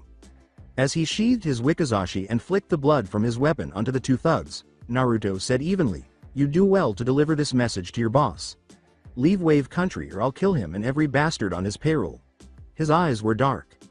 Naruto grinned when he saw the 2 thugs stumble and topple over one another while running away. "What made you release them?" Tazuna asked, attempting to ignore the pool of blood that was forming near his feet. Naruto grinned sadistically as he left, Tazuna trailing behind him. Simple Tazuna.san. Fear is a powerful tool. Rumors of what I did here will spread through the ranks of Gado's men. They'll think twice before picking a fight from now on. They will be a bit more jumpy. Both the blonde and the bridge builder were unaware that someone had witnessed the whole ordeal, from Naruto's encounter with the young girl to the thug's brutal killing. Clinging to the shadows, the figure observed Naruto and Tazuna for a few more moments before vanishing. Alongside Sakura. Well, it took some time, but you guys made it in the end. Congratulations. Let's have lunch and then begin water walking. Okay. Sakura looked down at Shino and Kiba, who were on their hands and knees, panting, and asked with a sincere smile. Kiba, you just pissed on me with your fucking mongrel. Still bound to the same tree, Sasuke screamed and kicked for his freedom. Akamaru joyfully wagged his tail as he approached his master. Well done, Akamaru. Kiba scratched the puppy behind the ears while grinning at his friend. That made Sakura laugh. After what he had done this morning, he was fortunate to still be able to move his legs after Naruto had finished with him. With a furious Uchiha glaring at their backs as they continued to ignore him and leave him bound like a common thief, Sakura, the two boys, and Dog left to grab lunch. Glaring at the Uchiha, Hinata sat motionless on the porch. What the devil are you staring at? Sasuke spat. A sadistic smile spread across Hinata's face as she said, Oh, I'm just thinking about whether or not I could kill you and make it look natural. I've thought of 7 different ways already, all of them excruciatingly painful. As if anything you can do would kill me. Next to you I'm a god, Sasuke laughed. Hinata glared at the boy from the porch and said, Asphyxiation, poison, a gentle fist palm strike to the heart. You, Uchiha Sasuke, are fragile and delicate, more so than I am. Sasuke smirked as he squinted at the Hyuga in front of him, saying, How dare she disrespect someone as talented and pure, blooded as himself. I'll admit that even though your blood is tainted and dirty, you would be extremely helpful in beginning to restore the Uchiha clan to its former splendor. What do you think, Hyuga? Do you want the privilege of giving birth to the first of many Uchiha babies? Sasuke grinned at her. After giving him a charming smile, Hinata rose and approached Sasuke slowly. He gave her the same smirk as his gaze shifted from her face to her chest. With your unfortunate lack of size, I'd be surprised if the most sensitive woman in the world would feel a thing. Mixing my blood with the filth of Uchihas would be an insult to all that is good in this world, Hinata said sweetly before smashing her foot into Sasuke's crotch, causing the boy to scream in agony and gasp for air. She never really liked acting like that, but he had earned it, and while little Hyuga pried she had insisted she defend her name. Hinata left Sasuke red-faced, with tears running down his cheeks, coughing as he tried to get as much air into his lungs as he could before he finally puked on himself. She only had eyes for one man, and it was definitely not Uchiha Sasuke, so the mere idea of what Sasuke proposed made her retch and almost throw up. A couple of hours later when Naruto and Tazuna returned home, they discovered Sasuke still bound to a tree in a pool of what appeared to be vomit, staring at a plate of food that had been placed in front of him for a while, as he seemed to ignore them and drool all over himself. Naruto actually grinned and chuckled to himself, brilliant. Everyone was seated around the table when they arrived home. Hey guys, does anyone have an explanation for Sasuke's self-lust? Everyone, with the exception of Shino, appeared perplexed when Naruto smiled and asked. I was elected by Tsunami.san to feed Sasuke. I went out, gave him his food and I left him to eat in peace, Shino said simply. How much time ago was that? Naruto sat down and posed the question. Shino answered, about 3.5 hours ago. Oh, Shino, isn't Sasuke still restrained? Kiba inquired. That is correct. Then, without providing him with a means of consumption, you left the food for him? Sakura inquired. Sasuke would be insulted if I were to help him, it's as he said the first day of our team assignment. Myself and Kiba are below him, he doesn't need our help, so I will respect his wishes and not help him, Shino rationalized. There was an awkward silence, and Kiba said, epic. He was shocked that Shino had done something so basic yet cruel, and he also used Uchiha's own words to defend his behavior. Shino's calm yet somber tone sent chills down people's spines as he said, also he killed one of my Kikai. My vengeance will be complete when I let my bugs eat the food set before him. Kakashi woke up earlier today. He's still bedridden but should be able to walk with crutches tomorrow. He's pleased with the progress of the mission and said that you are to keep up the good work as the mission leader, Sakura said with a grin. A small smile crossed Naruto's face as he said, that's good news. Unfortunately I was unable to gather any information about Gato, Zabuza, or their whereabouts while out in the village with Tazuna.san. Hinata, how are you feeling? After a brief pause, Naruto inquired. Hinata blushed and smiled slightly as she said, B. Better, T. Thank you, I'll be B. Back T.to normal in about T.2 days. Is there anything more you guys can teach us, Naruto? Hopefully, Kakashi won't be able to teach us anything over the next week, Kiba inquired. Naruto scratched the back of his head sheepishly and said, actually, we don't. Everything else we know is specialized training. I have nothing of use to teach you for your skill set, sorry. Sakura smiled and said, I can actually teach them how to recognize minor genjutsu and how to dispel them. Naruto chuckled, observing that Hinata was preoccupied with the conversations for the majority of the evening, but he chose to let her handle it. There you go then guys, an essential skill for shinobi life. Later that evening, it was a fairly pleasant, warm night, and Naruto was lying on the roof of Tazuna's house, gazing up at the stars because he couldn't sleep. He was enjoying the quiet when he felt someone was coming, and when he turned to see Hinata staring at him, he smiled and asked, want to join me? After blushing a little and losing faith in her voice, the girl gave a gentle nod before approaching Naruto, sitting down beside him, and looking up. Naruto put his hands behind his head and remarked, I'm not going to bite you. Just relax and enjoy the stars. With her hands on her stomach, Hinata slowly reclined and gazed up at the sky. Hinata, are you bothered by something? Seeing how tense the girl next to him was, Naruto asked. After a brief pause, Hinata chose to express her interest. Hinata said with a hint of fear, Sasuke, he asked M.Me to H. Help him R.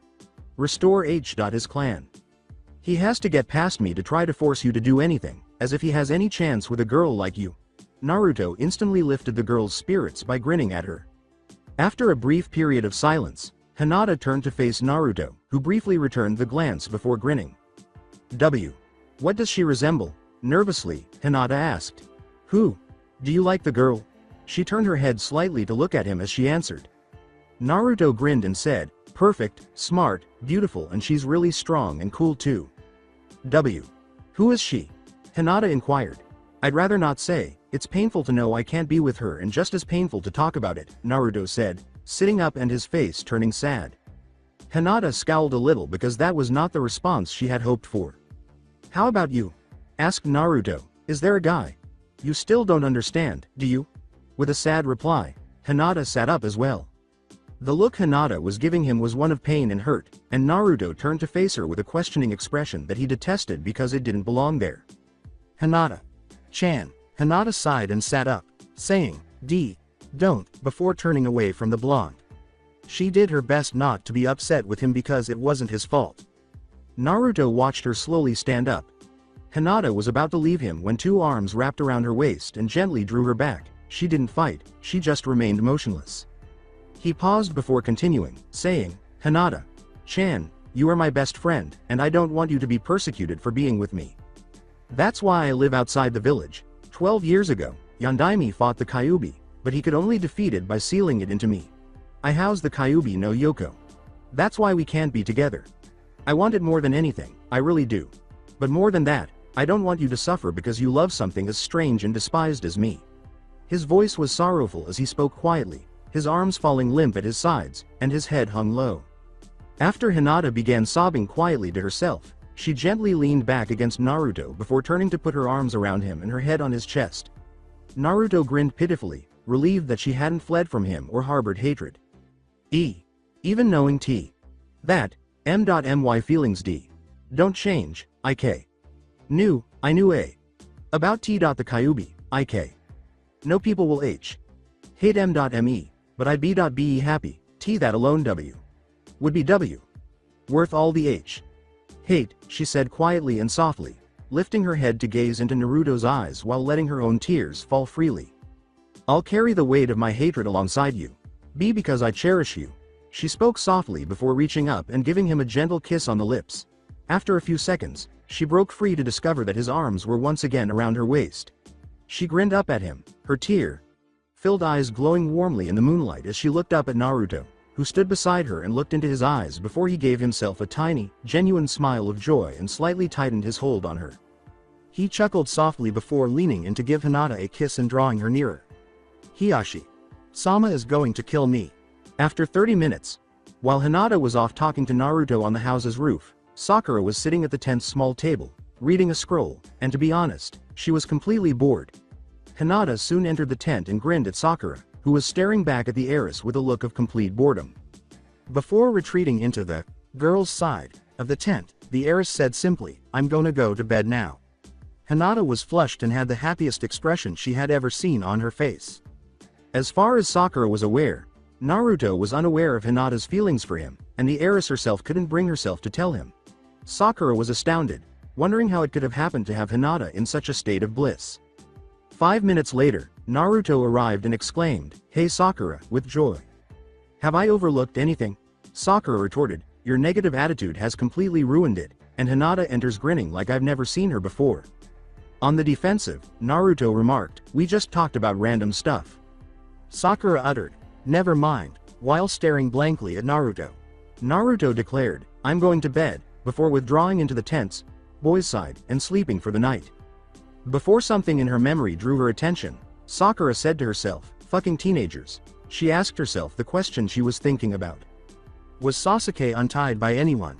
Who gives a fuck? Was the response she didn't anticipate from Naruto's side of the tent. Sakura just shrugged, made the decision to question Hinata about it tomorrow, and prepared to sleep. Alongside Sasuke. Sasuke, still bound to the tree, continued to stare at the plate of food before him, oblivious to the fact that a number of squirrels were approaching the plate in stealth and sniffing at the food before they started their feast. No, that is what I eat, shoo.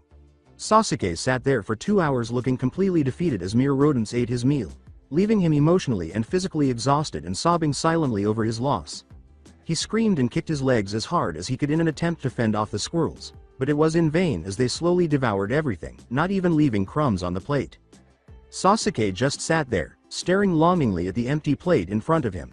He had a sense of loss about him, the kind that comes when someone close to you dies and you haven't realized it yet. Speaking of realization, it had been at least 20 minutes since Naruto had cut him loose from his tie to the tree. Tazuna, Team 7, and Team 8 were standing nearby, observing him with interest. Kakashi was also there, using crutches, and he spoke first, slowly turning his head to face Naruto. "All right, what took place while I was away?" Kakashi turned to face Naruto for a response. "Sasuke decided to try and steal my teammate's gear. I tied him up after a light beating as punishment. As for the days he's in, I suspect Shino giving him his food with no way for him to eat it has something to do with it." Naruto laughed. Shino sent a single bug to Sasuke after merely pushing his glasses up the bridge of his nose. Shino. Kiba began to watch the boy's actions with curiosity until Sasuke yelled in agony, clutched his nose, and got to his feet while frantically scanning his surroundings. "My Kikai bite." Everyone let out a sigh and watched as Sasuke staggered toward them, standing in front of them and gazing blankly at Naruto. With a shaky and broken voice, Sasuke tried to say, "When we get back to Konoha, the council will hear how you attacked me and tied me to a tree, and you will be punished." He then left to go into the house, probably to demand a cooked meal. With a shrug, Naruto turned to Kakashi and asked, "What now?" Before he hobbled off toward the house, fearing the day ahead of him with the pampered Uchiha, Kakashi said, "Well, I'll teach Sasuke the tree climbing exercise and you'll all go guard Tazuna while he works on the bridge. If you can help out in any way, do so. It will make our job quicker and easier." Turning to face the other genin, Naruto grinned and said, "Looks like we've pulled guard duty today. Lucky us. Hinata and Kiba, could you both go to the bridge and secure the perimeter, remove any potential threats, and don't engage an enemy shinobi if they appear? I'll escort Tazuna-san and his staff onto the bridge after Sakura and Shino have finished searching it for traps. Do you have any questions?" Naruto inquired. "I'll send a single bug if the area is clear, 2 if we encounter an enemy and need back up," said Shino. Before the 4 genin left for the construction site, Naruto grinned and said, "Brilliant idea, Shino." He then approached Tazuna, who had just left his house to begin working on the bridge for the day. "I've sent the other 4 onto the bridge to clear any thugs or traps out of your way. I've also been instructed to aid in the construction in any way I can," Naruto said simply. "All right, great, but I doubt you can do much to help. It's heavy lifting for a lot of people." As he and Tazuna headed toward the bridge, Naruto said, "Matter of factly, well, then let's get to the bridge and see what we can do about speeding up construction once we get there. After all, I can replicate myself to create hundreds if not thousands of workers for you." Later that night, Tazuna and his family were seated at the dining table with teams 7 and 8. Naruto was reading from one of his personal scrolls at the very end of the table. At the opposite end of the table, the other members of the group were seated and engaged in conversation and eating. Naruto heard a person occupy the seat across from him.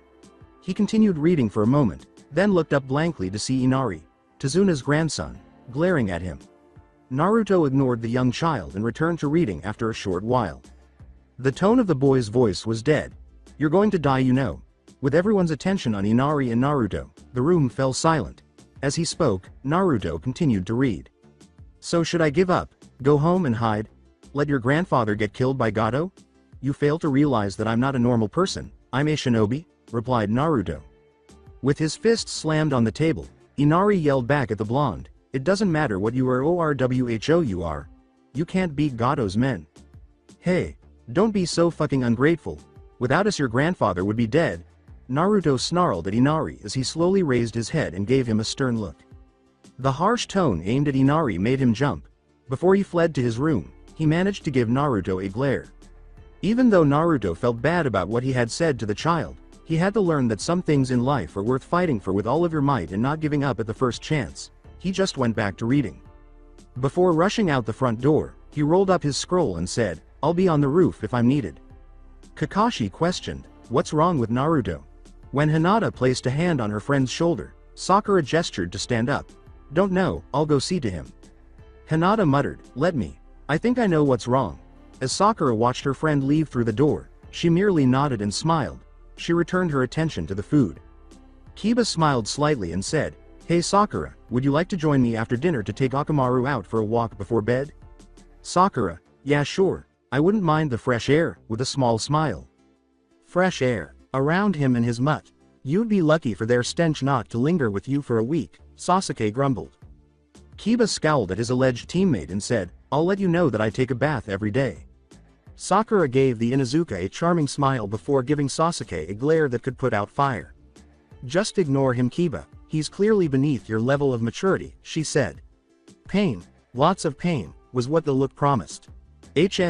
Sasuke grunted, giving Sakura his own glare before turning back to ignore her and the others. Atop the roof.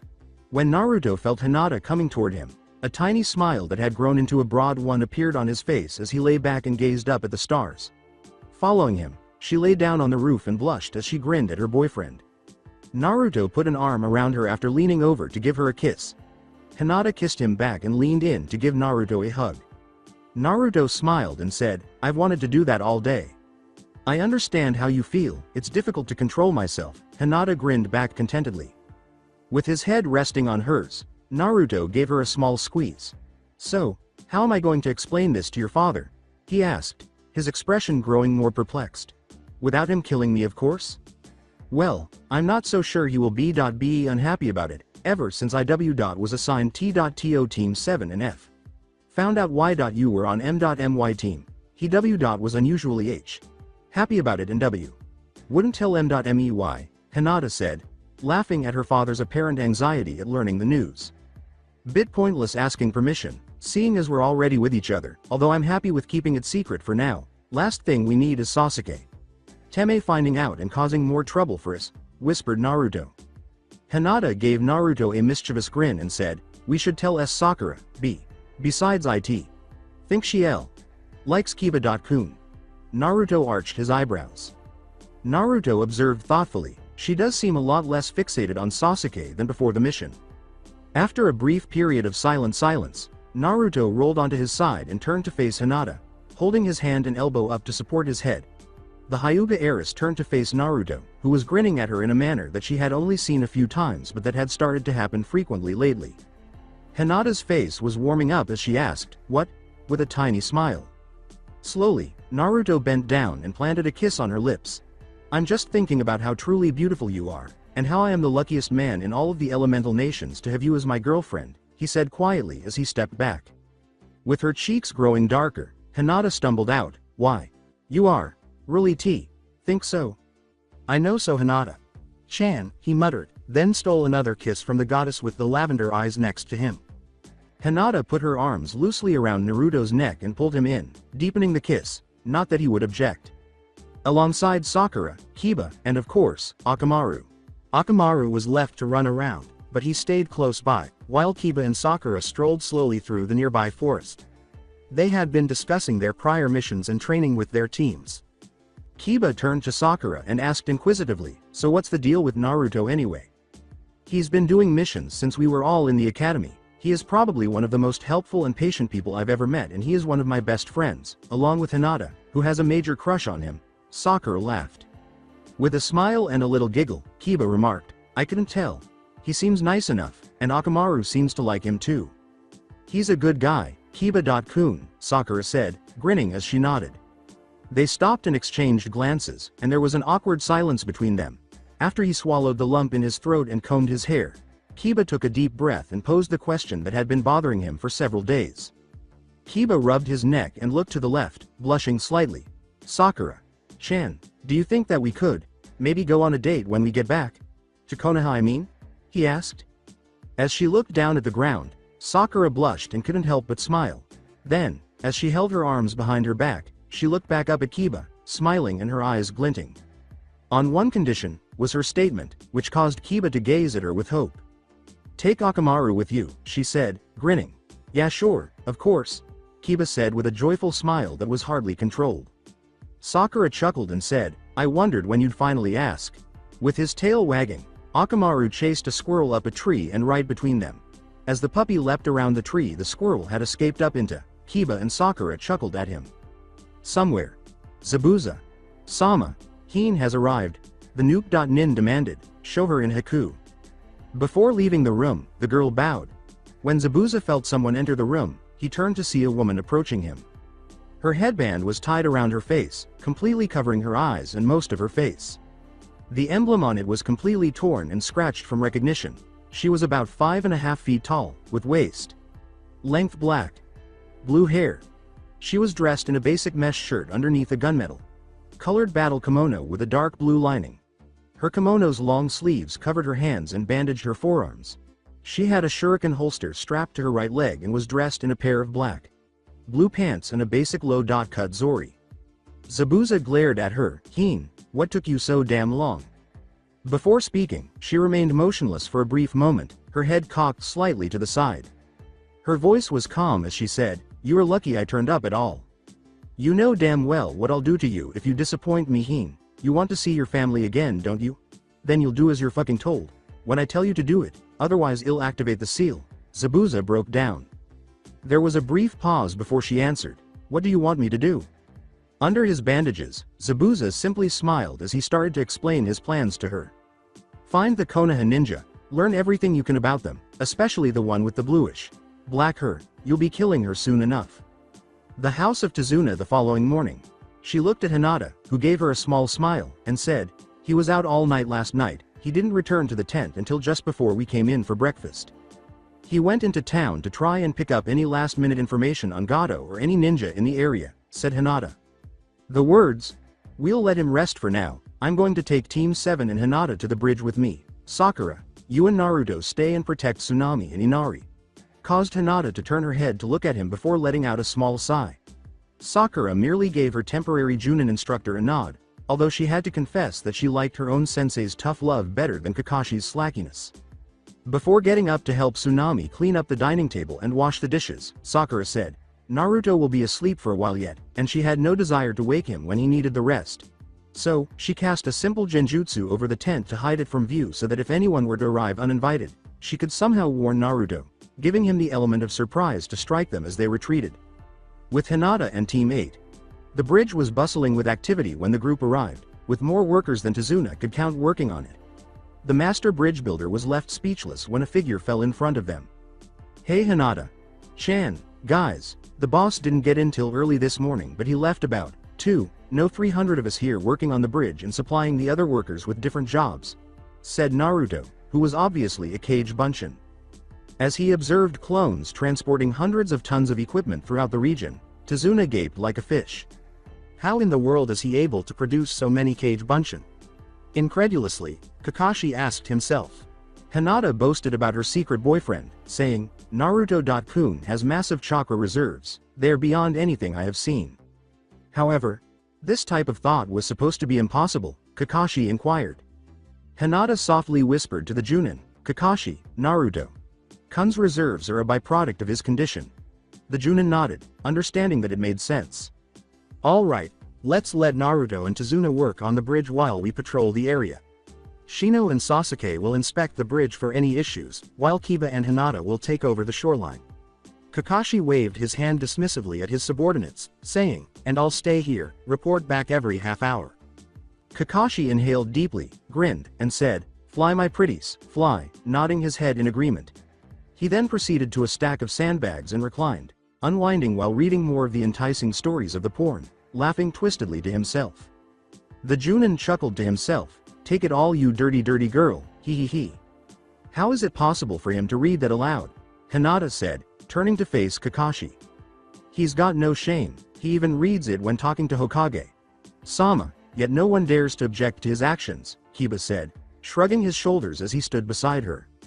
Naruto.kun had to steal that book to pass his sensei's improvised genin exam. He said that Kakashi chased him as one possessed. As much as I can't stand seeing him read it in public. Taking or destroying the book is probably a stupid idea. Hinata grumbled with annoyance. Kiba remarked, anyway, best get back to our patrol, as he escorted Hinata off the bridge. Alongside Naruto. After waking up and getting dressed, Naruto greeted Sakura and the Tsunami as he entered the house. Hey ladies, would it be okay if I showered, Tsunami-san? Naruto rubbed the sleep from his eyes and asked wearily. Tsunami grinned at the blonde boy and said, okay, go ahead, Naruto.kun. I'll make you something to eat for when you're finished. After grinning and bowing his head in gratitude, Naruto hurried upstairs to the bathroom, turned on the hot water, shut the door, undressed, and dove into the warm water, hissing a little at the heat but then relaxing as his muscles relaxed and he felt the night's grime slowly dissolve in the water. Sakura and the Tsunami downstairs were discussing trivial topics, primarily the way of life of shinobi. If Naruto.kun were a few years older, MPH, Tsunami remarked, blushing and laughing. Sakura laughed as the Tsunami smiled. Don't let Hinata hear you say that, she's got dibs on him and she'd probably kill any competition. With a twinkle in her eyes, she remarked, those two would make a great couple. I'm right. Finally having a proper girl.to. Girl conversation about her teammates' amusing romantic circumstances made Sakura squeal. Sakura tried to act normal when Tsunami smirked and whispered, shush, he's coming. How was your shower, Naruto.kun? As she watched him approach while using a towel to dry his hair, Tsunami questioned him. Soothing. Thank you, Naruto grinned. After receiving a plate of toast, bacon, and eggs from Tsunami, Naruto thanked the woman and grinned before sitting down to eat at the dinner table. Oh, and ladies, Naruto turned to face them and called out. Yes. Both of them smiled in response. He grinned and said, Hinata and I make a wonderful couple, before returning to his meal. Before what he said really hit home, both women flushed, realizing they had been caught. Hold on, Hinata and you, Sakura asked, her eyes wide. Yup, when, why, UGHH, 2 nights ago. As he was eating, Naruto inquired. Sakura sighed, damn, well, Enko. Sensei and I owe Kurenai Sensei about 2,000 Ryo. That was equivalent to 12D rank missions, which is only 2 days pay and nothing significant, but she hated to lose. Will you let Hinata and I hang out at your pool? Naruto smirked as he asked, glancing at the girl. Sakura corrected him, not if, when, to which Naruto laughed and nodded. But who else was involved? Come on, Naruto inquired. Sakura opened a scroll to read and said, Hi-8, your Kenjutsu sensei, Hokage. Sama and some other guy, I don't know who though. Naruto simply nodded and continued to eat. Congrats, was Sakura's straightforward response following a few awkward seconds of silence. A date with Kiba, huh, you too? Naruto smiled as he received his own back. Sakura gave him a fierce look and asked, how did you find out about that? As Sakura sagged in her chair, Naruto laughed and said, I didn't, it was a guess, but thanks for confirming it. Hokage's office in Konoha. A knock on Sarutobi's door interrupted his quiet paperwork, so he looked up and said, come in. When Heishi Hyuga walked into his office and shut the door, Sarutobi grinned. He sat down and gave the Hokage a serious look. Hokage. Sama, I need your help, my clan is in a power struggle. The counselors want to revoke Hinata's title as heiress and seal her due to some threats she made toward a counselor. Defending Naruto. Heishi stated quietly. This is a serious matter and all Heishi, but you know I can't intervene in clan affairs like that, Sarutobi grimly replied. Hokage. Sama, as it stands the council could not make the majority vote to seal her. It is an even tie, which mean it becomes a clan-wide vote to pass or deny the motion. I fear that certain councillors will exploit the branch family's caged bird seal to force votes to pass the motion to brand Hinata. Chan, as a father I cannot allow this to happen to my little girl, which is why I want to emancipate my daughter from the clan. Just if the worst is to happen, she would lose her status, but by law they couldn't touch her or it would be an act of treason against the leaf, Heishi stated. At this, the Hokage's eyes grew wide. You wish to extradite your daughter from the Hyuga clan and formally disown her? Sarutobi questioned incredulously. To protect her from the Hyuga council, though, it would only come into effect if the motion is passed tomorrow, Hiashi pleaded. The old Hokage produced the official documents for the clan head to sign and said, "This is dangerous politics, Heishi. I'll help you." After a moment of hesitation, Heishi accepted the pen that the Hokage offered and signed the paper, after which the Hokage signed and stamped the hit seal of approval to make it a legally binding document. The Hokage sighed and glanced at Heishi before locking the document in his top drawer. Although it was essential, Heishi was on the verge of tears for what he had to do to save his daughter from the seal. You need to let me know of the results of the vote as soon as possible so I can make arrangements from when Hinata arrives back from her mission. If the council gets her before we present the document to them, they can still legal seal her, as this document cannot be legally reviled until Hinata is back in the village, said the Hokage. Heishi wiped tears from his eyes and sniffled, I feel horrible. After opening his desk's bottom drawer and putting a large bottle of premium sake and 2 cups on the table, the Hokage said, I have a cure for that. He also smiled at Heishi and unveiled his tobacco pipe. What should we toast to next? Tezuna's house is in Wave Country. Tezuna and his family, along with the 2 teams, sat at the dining table, enjoying their evening meal and discussing the day's events. After whispering something into Shino's ear while seated between Hinata and Shino, Naruto turned to face Hinata and grinned, asking, how was your day at the bridge? Hinata smirked and muttered, oh. Okay, Kiba-kun told me he has a date with Sakura when we get back to Konoha. I heard, Naruto responds, chuckling a little. The same location tonight? In Naruto's ear, Hinata whispered. After giving a single nod, Naruto resumed his meal and got up, saying, I'm going on a quick patrol through the town. Naruto then lied, excused himself, and left the house quickly. After a leisurely dinner and a brief conversation with Sakura and Kiba, Hinata excused herself, stating that she wanted an early night, and she left the house slowly, never even making it to the tent, ending up on the roof with Naruto, where they laid down and watched the stars together. Naruto kissed her cheek and whispered, Hinata-chan, when we return to Konoha, I'll take you on a real date. I swear. She blushed and said, Naruto-kun, just be. Being with Y.U is enough to make me happy. Naruto smirked and said, you know, you are so cute when you blush like that. As Hinata's blush appeared to spread and darken, his smirk swiftly transformed into a grin and a small laugh. So that's it for today. I hope you guys enjoyed it. Don't forget to like, share and subscribe to the channel for more awesome stories like this. Thank you. See you all in my next video.